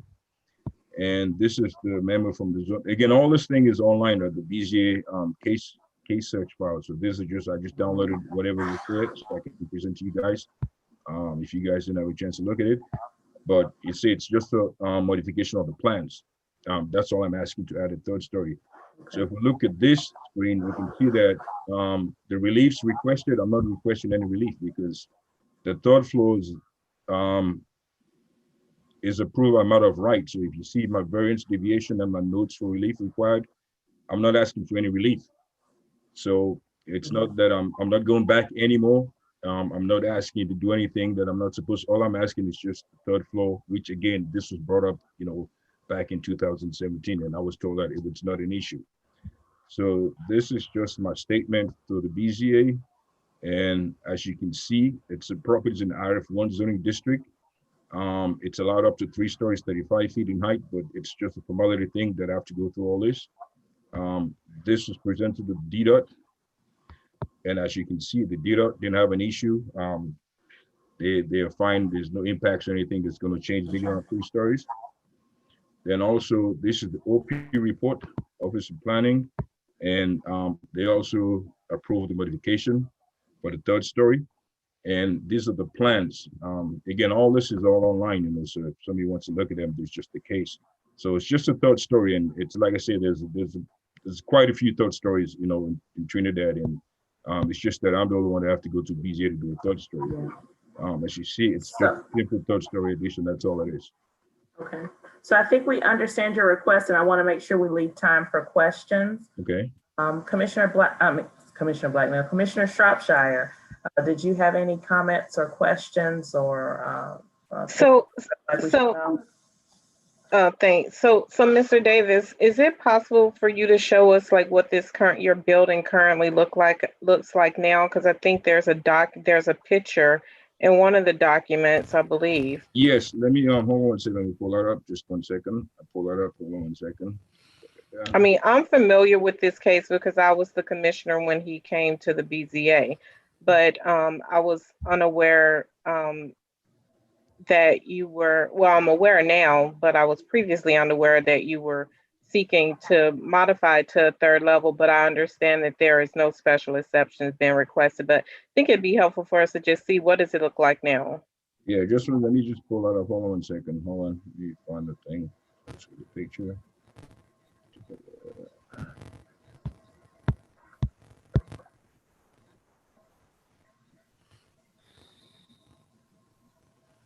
Just pull up pictures.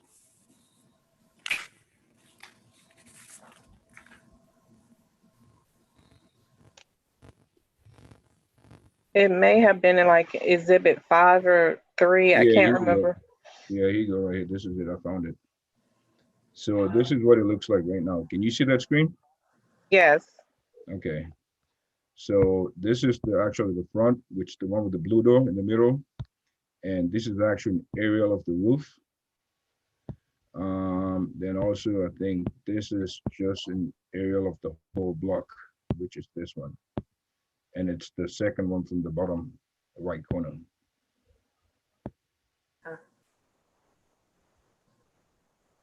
And one other question that I had was, I know that you have adjacent properties that are, you know, there are 2 levels now. So have you had an opportunity to speak with the property owners of those abutting units to just share with them your plans? Yes, if you look at those issues were addressed in the open report. Let's take a look at them. Issue with the adjacent property on. Let me just find it real quick. Hold on one second. So that issue was addressed for the solar system and the lights. And okay, this is one that says right there. Let me see if you can see it. The proposed I-35 division would conform the height regulations IF1. In addition, shall not further than 10 feet back.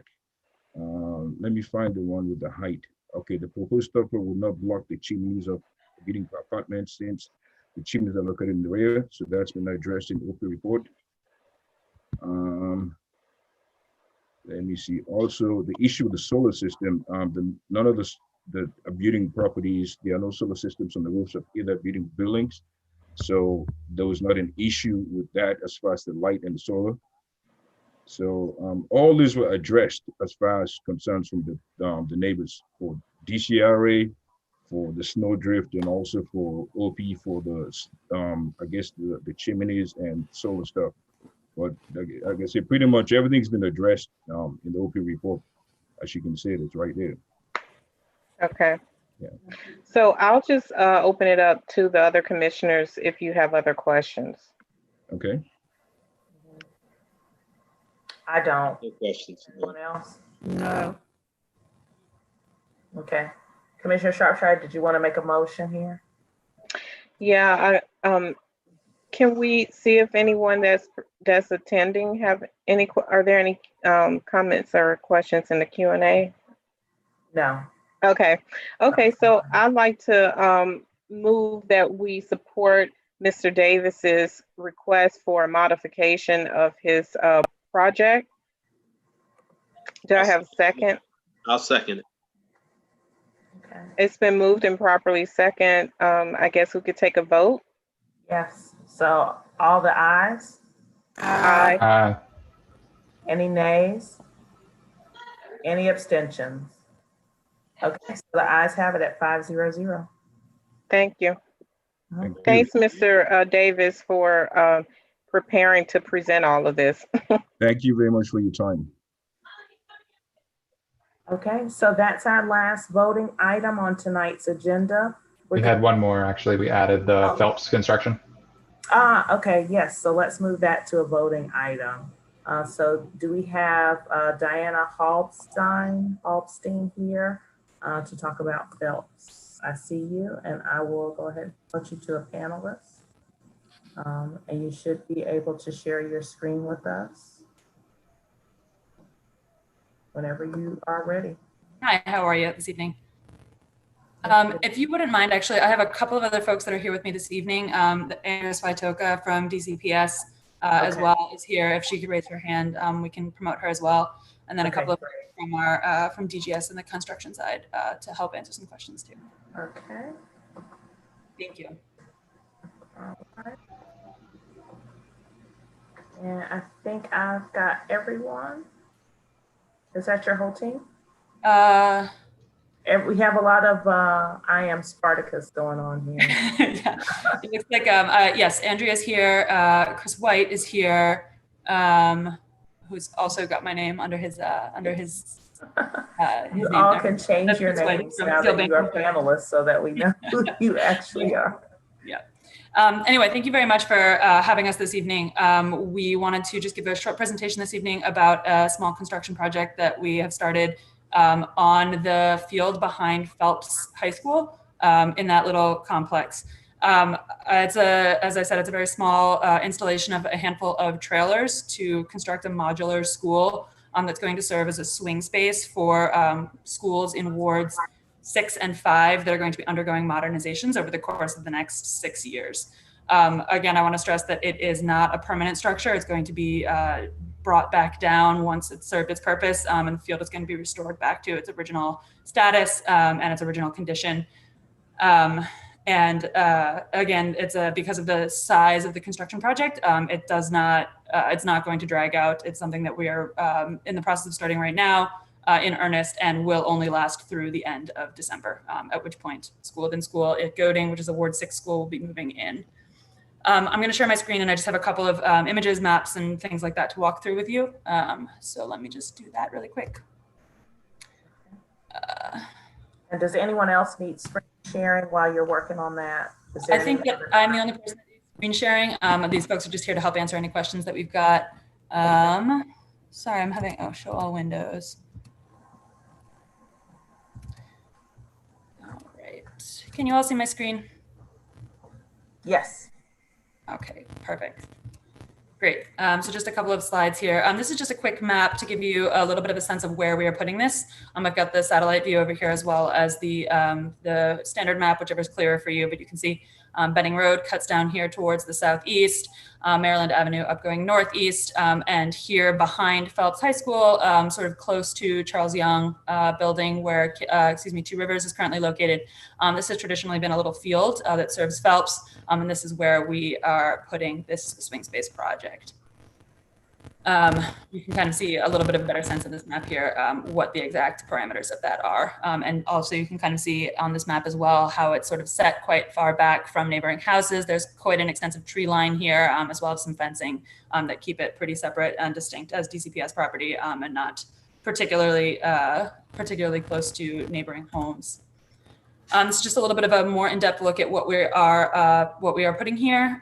You can see the little tiny map here, the site plan. There's going to be 4 small modular trailer units that will house classrooms, as well as a small multi-purpose bubble serving as like a gym / cafeteria, and a little section for playgrounds. This is sort of the breakout here, but this is where you can sort of see what it will look like on that campus itself. Moving forward, just a quick example of some the structures that are to be seen. This is not the actual modular unit, but this is a precedent photo that was pulled from the website of the vendor that we are using. This is sort of standard what those modular units look like. Here on the right, you can see this is the inside view of what the multi-purpose bubble will look like. You can kind of get a sense of how tall it is and how sort of wide it is from this photo. And then just a couple of quick photos of the playgrounds we'll be putting over there as well. So I'm going to stop screen sharing. Those are the photos that I have. It's, as I said, it's not particularly extensive. Again, just to reiterate the timeline of this project, taking place sort of now through the end of December, at which point a school will swing in, that school will swing back out to their fully modernized building in August of 2022, at which point we intend to use the campus to serve similar use for schools in Ward 5. All right, so this is in 5D04. So Commissioner Manuel, did you want to kick us off with any comments or questions? And just before we started, I just want to remind folks in the audience that you can raise your hand at the bottom of the Zoom screen or type a question in the Q&A, not the chat, but the Q&A box, so that we can keep track of your questions as we go through this. Commissioner Black. Yes, my first question is, first of all, they sent me an email in August and it stated that it was a little bit too early in reference to the project. I received another email on November the 3rd asking that could they come and represent, at the ANC meeting, and that they wanted to start construction on tomorrow. But like I said, I haven't had enough time to go through it. I just received a description of what they were doing, on last night. The community has not been notified, and also that field is in the back of Leiston and everything. And I feel that, you know, the community should have been notified, and I should have been notified in enough time. And I also had around about 7 questions that were answered, and the question was also brought up about transportation. On the email that I received is stating that they will be busing their kids there. Okay, but some of these parents may not want their kids to be bused there. And there's also a parking situation going on there with Two Rivers and Phelps. So it'll be a lot of traffic there too. Okay. Okay, so anything from you? First of all, I would like to hear something about the timeline for the notification on this. You know, typically interagency notifications are 30 days. Sure. Well, first of all, I do want to apologize for any misunderstanding that I was a part of in terms of the email correspondence that I had with Commissioner Blacknell. I did reach out in August when I hadn't really heard back. I was operating under the assumption that things were just going to proceed normally, that there was no issue. And given my understanding of the scope of the project, that it was small enough that it wasn't particularly of strong interest or strong concern. And I clearly misread that, and I own that, and I really apologize for that. In terms of the timeline of the start of the project, given what my perception of the communication with the ANC has been, or had been up until now, the project has sort of begun already. It just hasn't begun particularly in earnest. We haven't really begun to place any trailers or anything like this yet. So it is in the works already. The note about work that we were hoping to do tomorrow was in regards to it being Veterans Day. Clearly, the support, a letter of support, this kind of thing is not going to happen, which is not a problem at all. We're more than happy to give the day off. Just that was the reasoning behind mentioning tomorrow out. So from the beginning of the project, as the project manager, I apologize for that, and that's where we stand now. I have a question, Ms. Halbstein. Mm-hmm. What schools are these? Charter schools or public schools? DC public schools? Yeah, this is DC public schools. So these are all public schools that serve wards 6 and 5. Currently, the school that's going to be swinging in is a Ward 6 school, and I might let Andrea, who is the deputy chief of the facilities team, speak to what might be happening after that. Yes, thank you, Diana. I think just broader context for those that may or may not be familiar with the DCPS modernization program. It's really a 3-year process. The first year is in design, which is what Godin was in last year. Then there's 2 years of construction.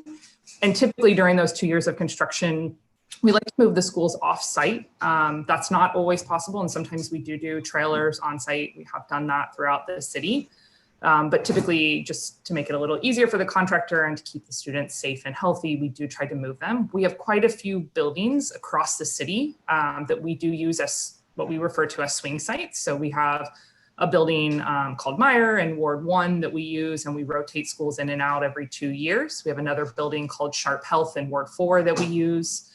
Kenilworth, for those that might be familiar, closer to you all, in Ward 7. We just turned that back into a swing site for us, and Smothers moved in there this August.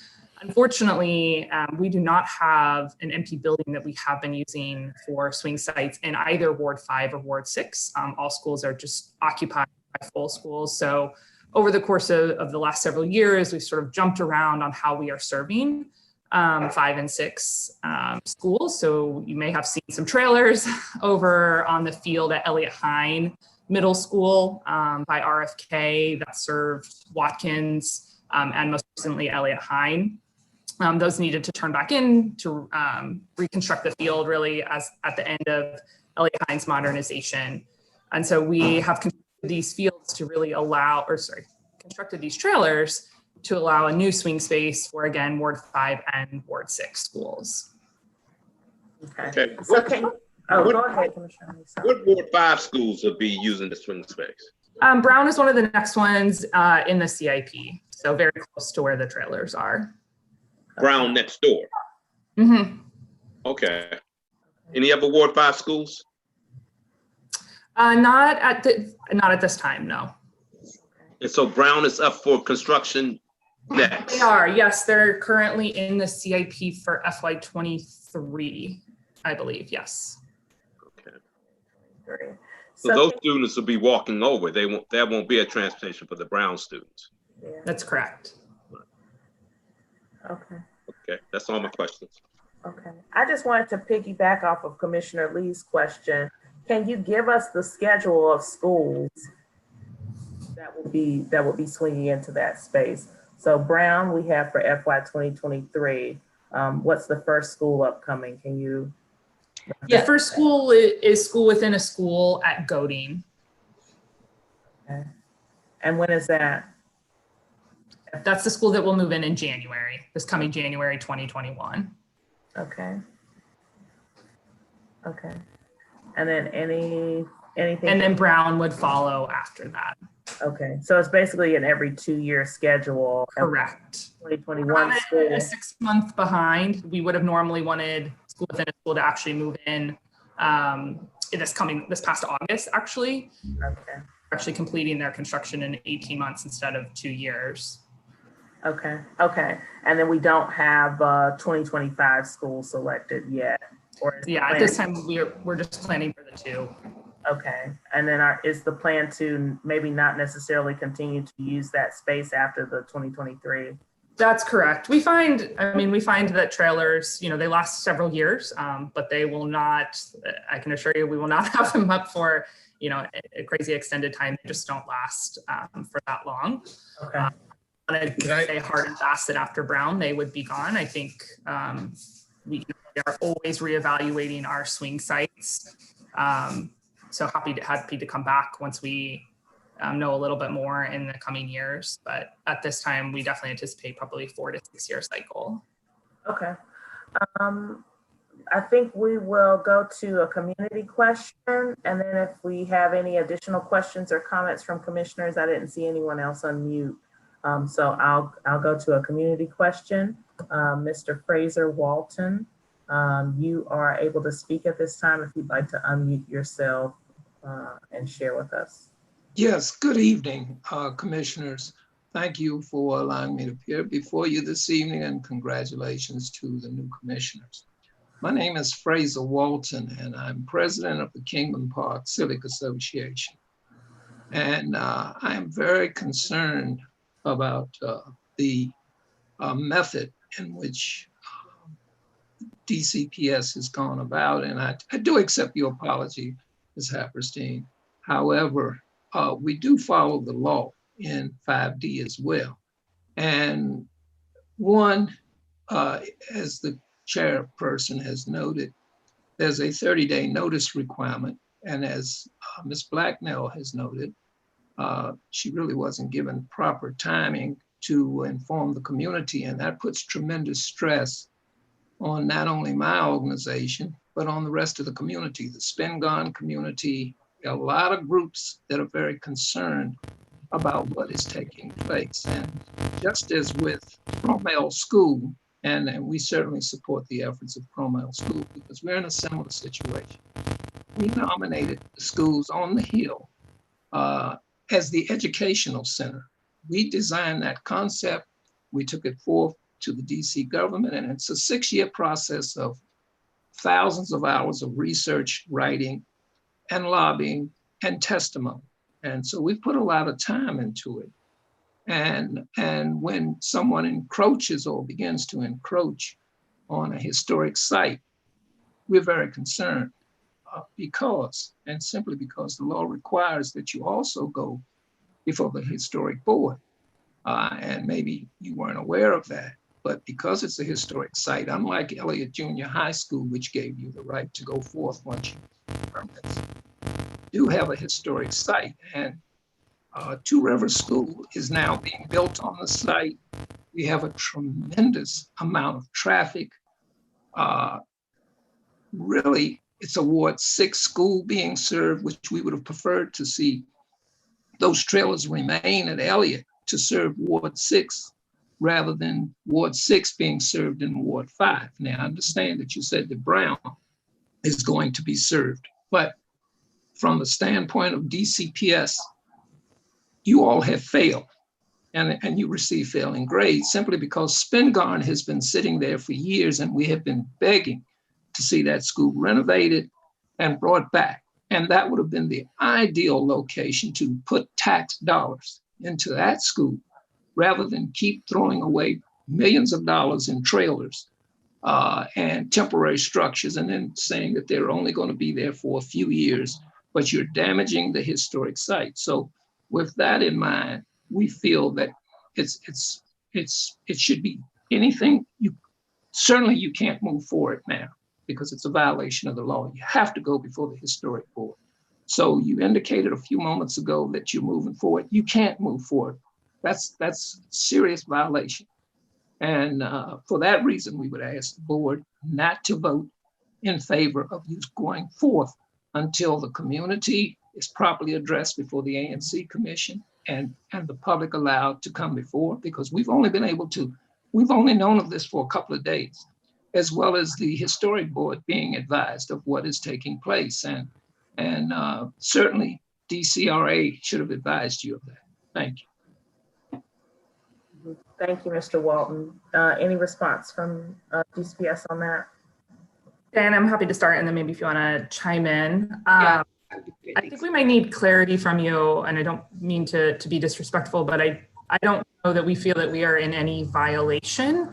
We have certainly gone through, as required with all of our projects, to go through the proper DCRA permitting. We have reviewed and approved this with the Historic Preservation Office. They've, as part of all of our projects, they do have to sign off whether it's a historic site or not. We are under their purview for every permit that we do have to receive.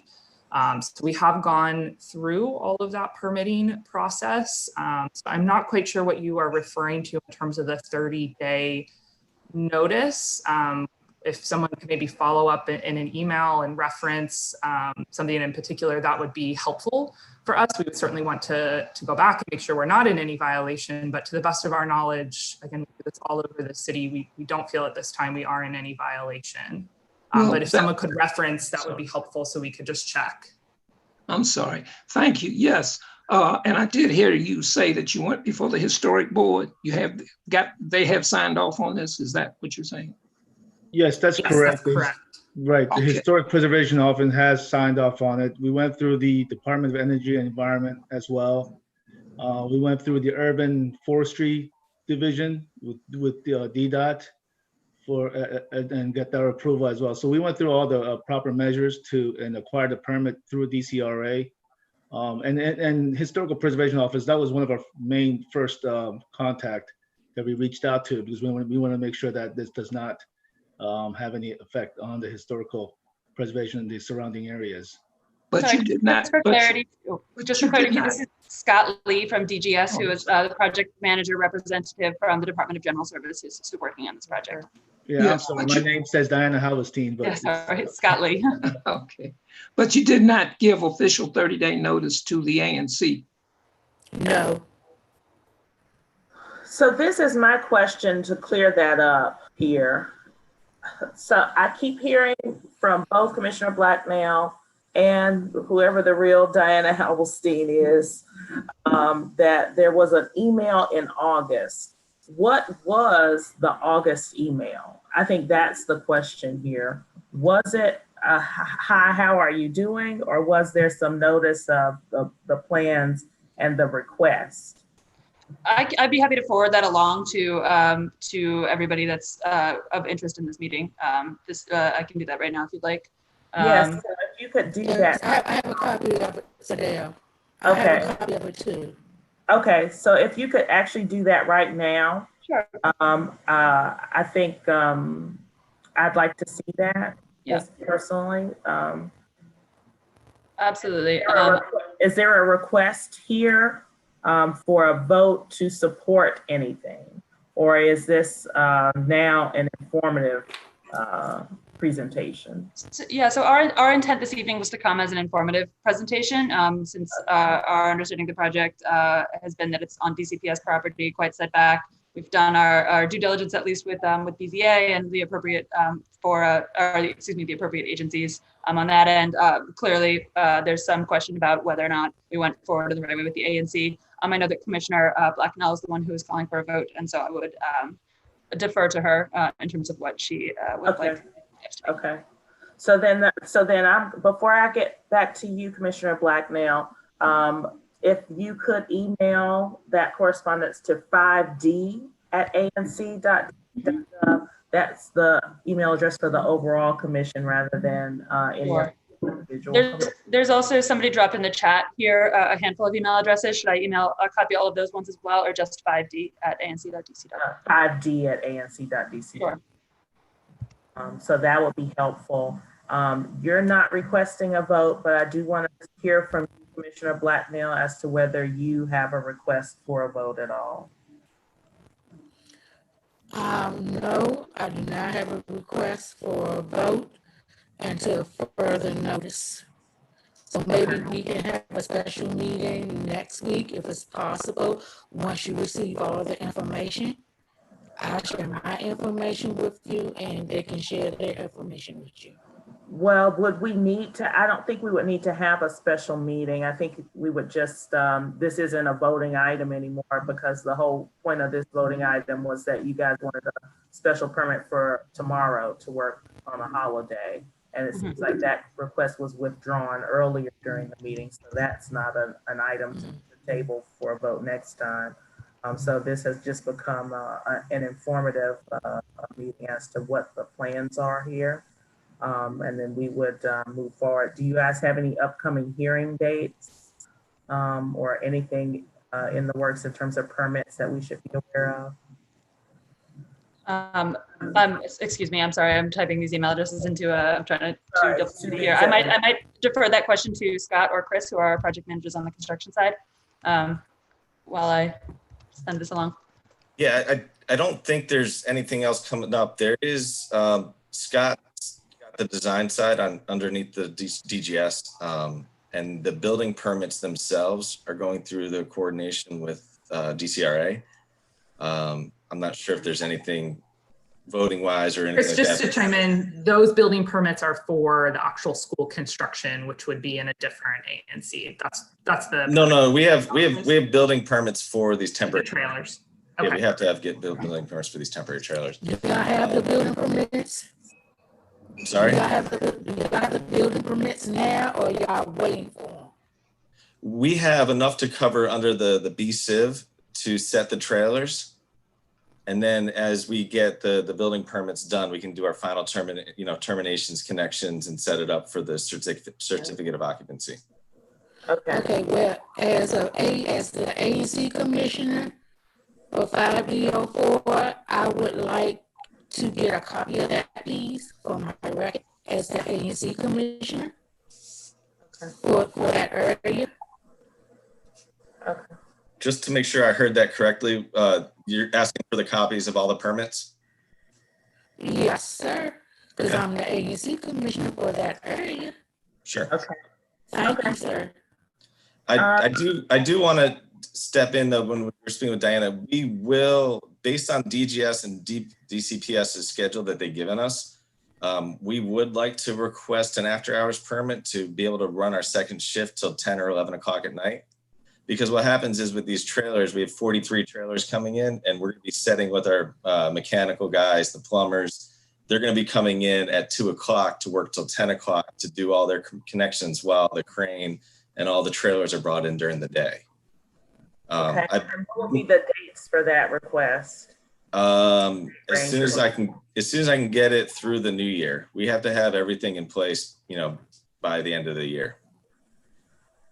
Okay. Okay. All right. I'm just making a note here. And Chris, would that be Monday through Friday that you're looking for those extended hours, or would that be for Saturday as well? Because this is outdoor work, I would include Saturday, because what we tend to do, like a day tomorrow, because it's going to be raining anyways, and it is a holiday, we generally bring the guys in on a Saturday to work. Okay. So there is a request there then that we do need to vote on for extending the hours.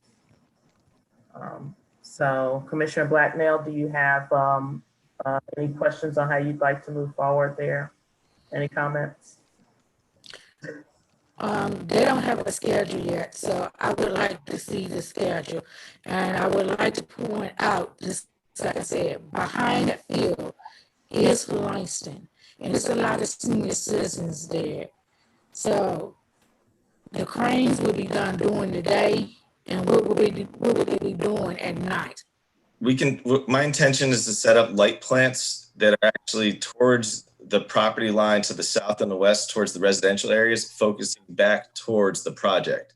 So I always ensure that our light plants are not focusing towards any residential properties. It's going to be shining from the properties towards, not like on the property, but the property direction back into the site to keep all light, interference away from the residential areas. All right. So this is what I would request. So I think that given that there is indeed a voting item here, which is extension of the hours, and to include weekend hours on Saturdays. Well, weekend hours are already part of the code. It's part of what you've already asked for, or no, part the regular construction code allows us to work from 7 a.m. to 7 p.m. Monday through Saturday. Right, but you're also asking to extend on Saturdays, or correct? Yes, correct. Okay, so you're asking to extend Monday through Saturday to 10 p.m. Correct. Okay, so there is a request there. So I think what we'd like to see, and I think what would make sense for all of us is let's see a site plan.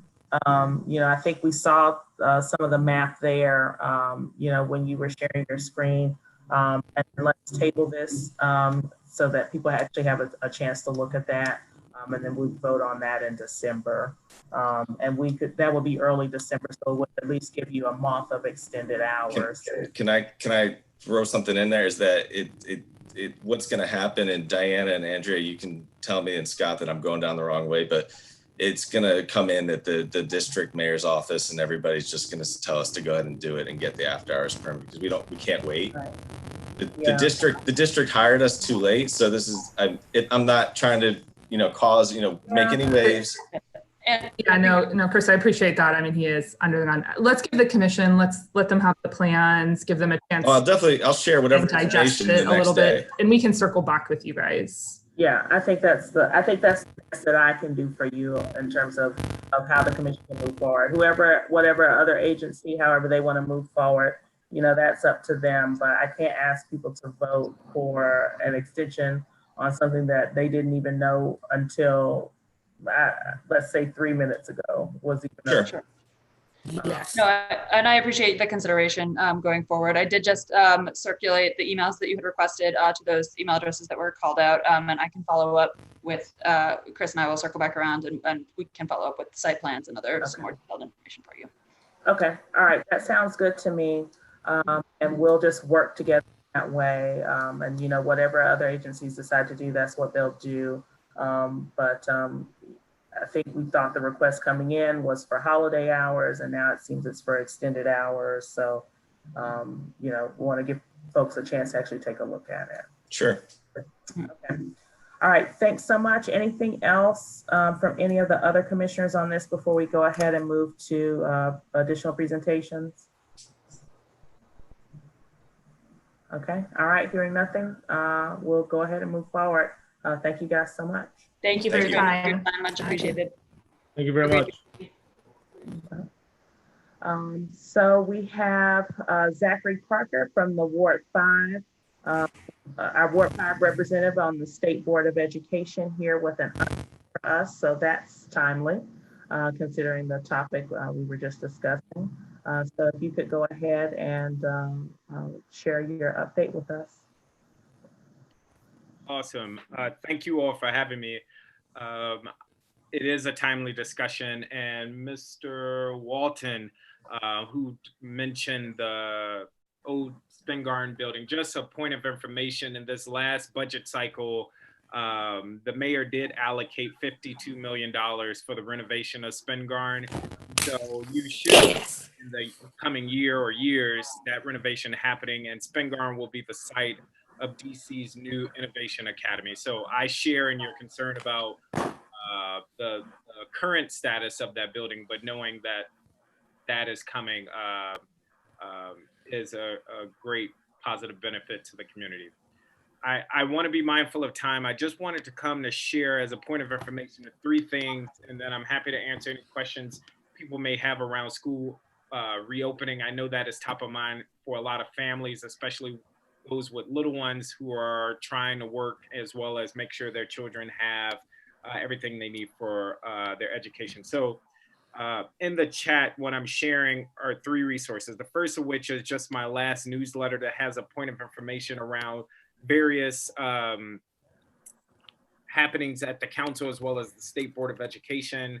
I'm also typing in currently my email address. The reason for that is, and it's highlighted in the newsletter, last month I hosted a back to school supplies giveaway where we gave out over 300 backpacks and bag of supplies to families across Ward 5. If there are any community neighbors who are in need of school supplies, I would highly encourage you to email me and so that we can get you resources. The ask there is that please reach out. Commissioners, if you know of families that are in need, please reach out, and I'm happy to coordinate with you to get family school supplies. We know many are engaging in distance learning or learning from home, but still hopefully those school supplies can provide a lift for families. There's other information in there, as well as if you're not receiving the newsletter and would like to, you're able to subscribe in the top left corner.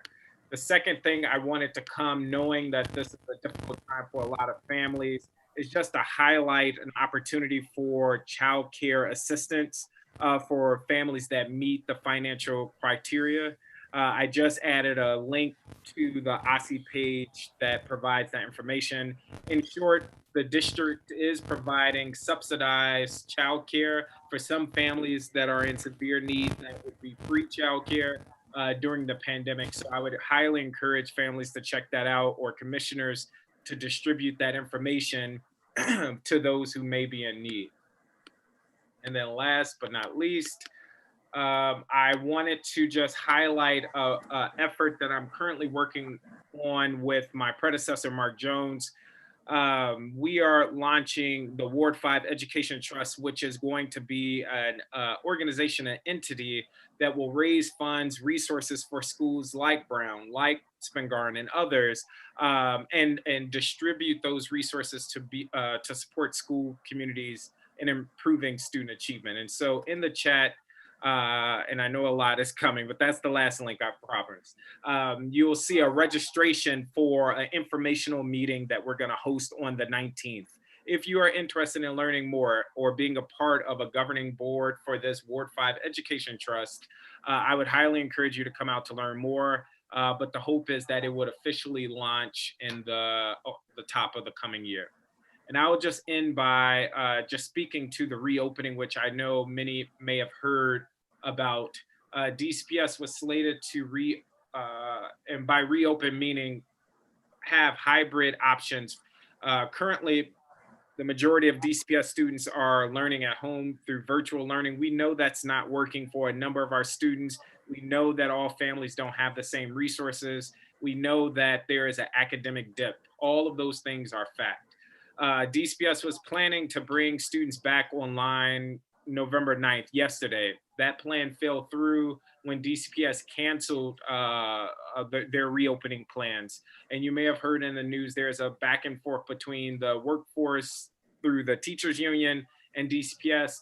The update and the headline here is that DCPS is saying that they will update the community when it is possible for families to send their children back to school. I would encourage, if there are any families that are in desperate need of resources or support, to email me. Commissioners, same, feel free to direct families my way. I'm happy to put them in touch with the Office of the Student Advocate or the Ombudsman if families are just stretched and they can't do it. And so I did just want to speak to that because I know a lot of families are, especially those with young children, are going through a lot during these times. So I will end there. Happy to answer any questions that people may have, but thank you for allowing me to share with neighbors.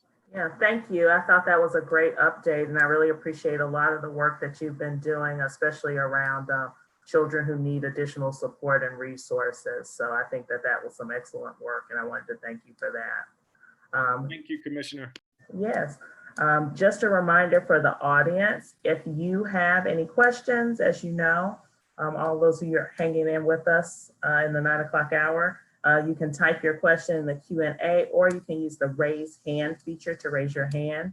And just in the interest of time, we do have time for one question if you have it. If not, we'll go ahead and move on to community single member district updates. Okay, giving folks a moment to type here just in case there are questions. I won't do the Jeopardy song. Well, sad if you've watched the news lately. Okay, all right, well, thank you so much, Mr. Appreciate your time. Thank you, Zachary. Okay, we'll go ahead and move forward with community updates for each single member district. So Commissioner Linehan, do you have anything to share with us? Well, I think we've kind of touched on things throughout the meeting. It's already getting a little late, so I don't want to really add to it. Appreciate the city getting these speed bumps done. Kelly Jong Olsen for really pushing for those speed bumps to be installed before the end of the year. So we have those in Ivy City, and that is a small win for the community.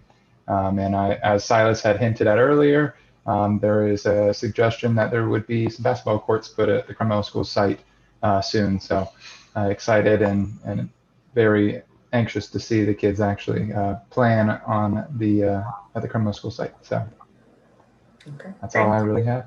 And I'll keep my update brief as well. For 5D05, I'm just going in order of face on screen. So I'll just keep my update brief. Which is that we will be having a fundraiser, socially distanced, of course, for Miss BJ at 816 21st Street next Tuesday from 2 to 4 p.m. That information is in the chat, and as well as a link for those of you who are unable to attend but would like to contribute to the GoFundMe page for her. Commissioner Lee, if you're with us and you would like to give an update, if you could just unmute and share with us. Okay, I don't hear anything from Commissioner Lee. And Layla, if we could just note for the record that we did lose Commissioner Lee during the DCPS update on Phelps, if we could just note that in our meeting minutes. Actually, I still see him online.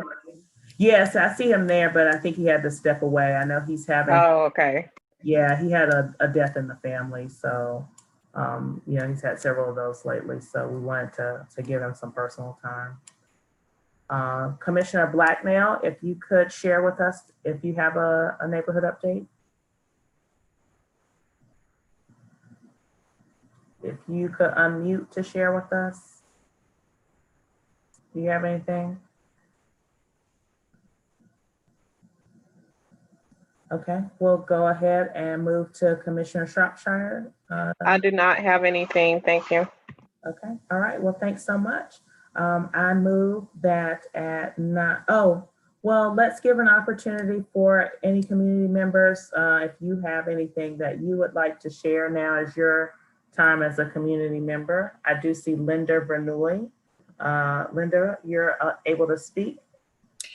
Yes, as I mentioned before, I'm a resident on M Street, and I wanted to ask the commissioners to support a House bill that's House Bill 763 that's in the state capitol in the House of Representatives, the Energy Innovation Carbon Dividend Act, which will reduce greenhouse gas emissions by 40% with a fee on polluters, and through which Americans would receive money in dividends. So I know we would need more time on that. So I wonder if I could send this to the commissioners and reach out to Commissioner Mosley. I could present more of it another time. What I really want to do is, by getting the support of the ANCs, show our delegate Eleanor Holmes Norton that the community supports something like this.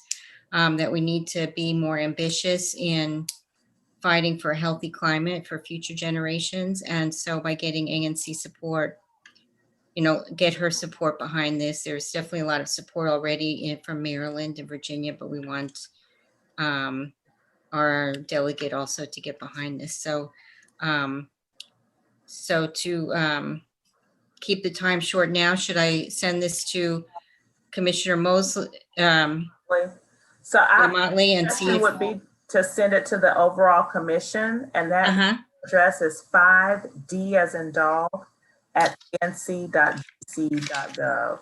Yeah, I wrote that down, so I'll send that out and see if it would be good to present more details and be available for any questions to get your support for this. Okay. Thanks so much.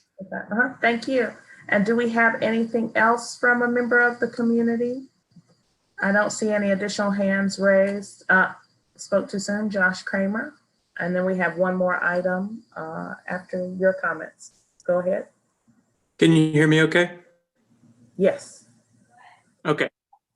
So I just wanted to let anybody who's still on this know that I started a blog recently for Trinidad and for the rest of the ANC.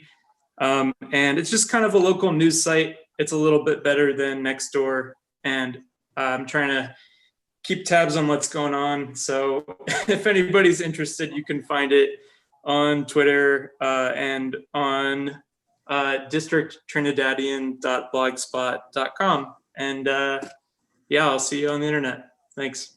Okay. All right. Thanks so much. And then we did have one more comment that was submitted previously, just expressing disappointment that MPD has not attended either of the last two public meetings. I just want to assure you all as members of the public that they are invited. And now we have Layla on board as our executive administrator, and she also sends follow-up emails with invitations to attend as well. And so we will continue to reach out to them, to call them, and we encourage you to, in addition to our voices, to contact the MPD's outreach team and just let them know that you'd appreciate them attending. Okay, all right, so that's all I have, and we are at 9:29 p.m. And so I would move to adjourn this meeting. Can I get a second? A second. I second it. All right, properly moved and seconded. All in favor? Aye. Any opposed? No abstentions? All right, meeting adjourned. Thank you all so much for your time. Thank you.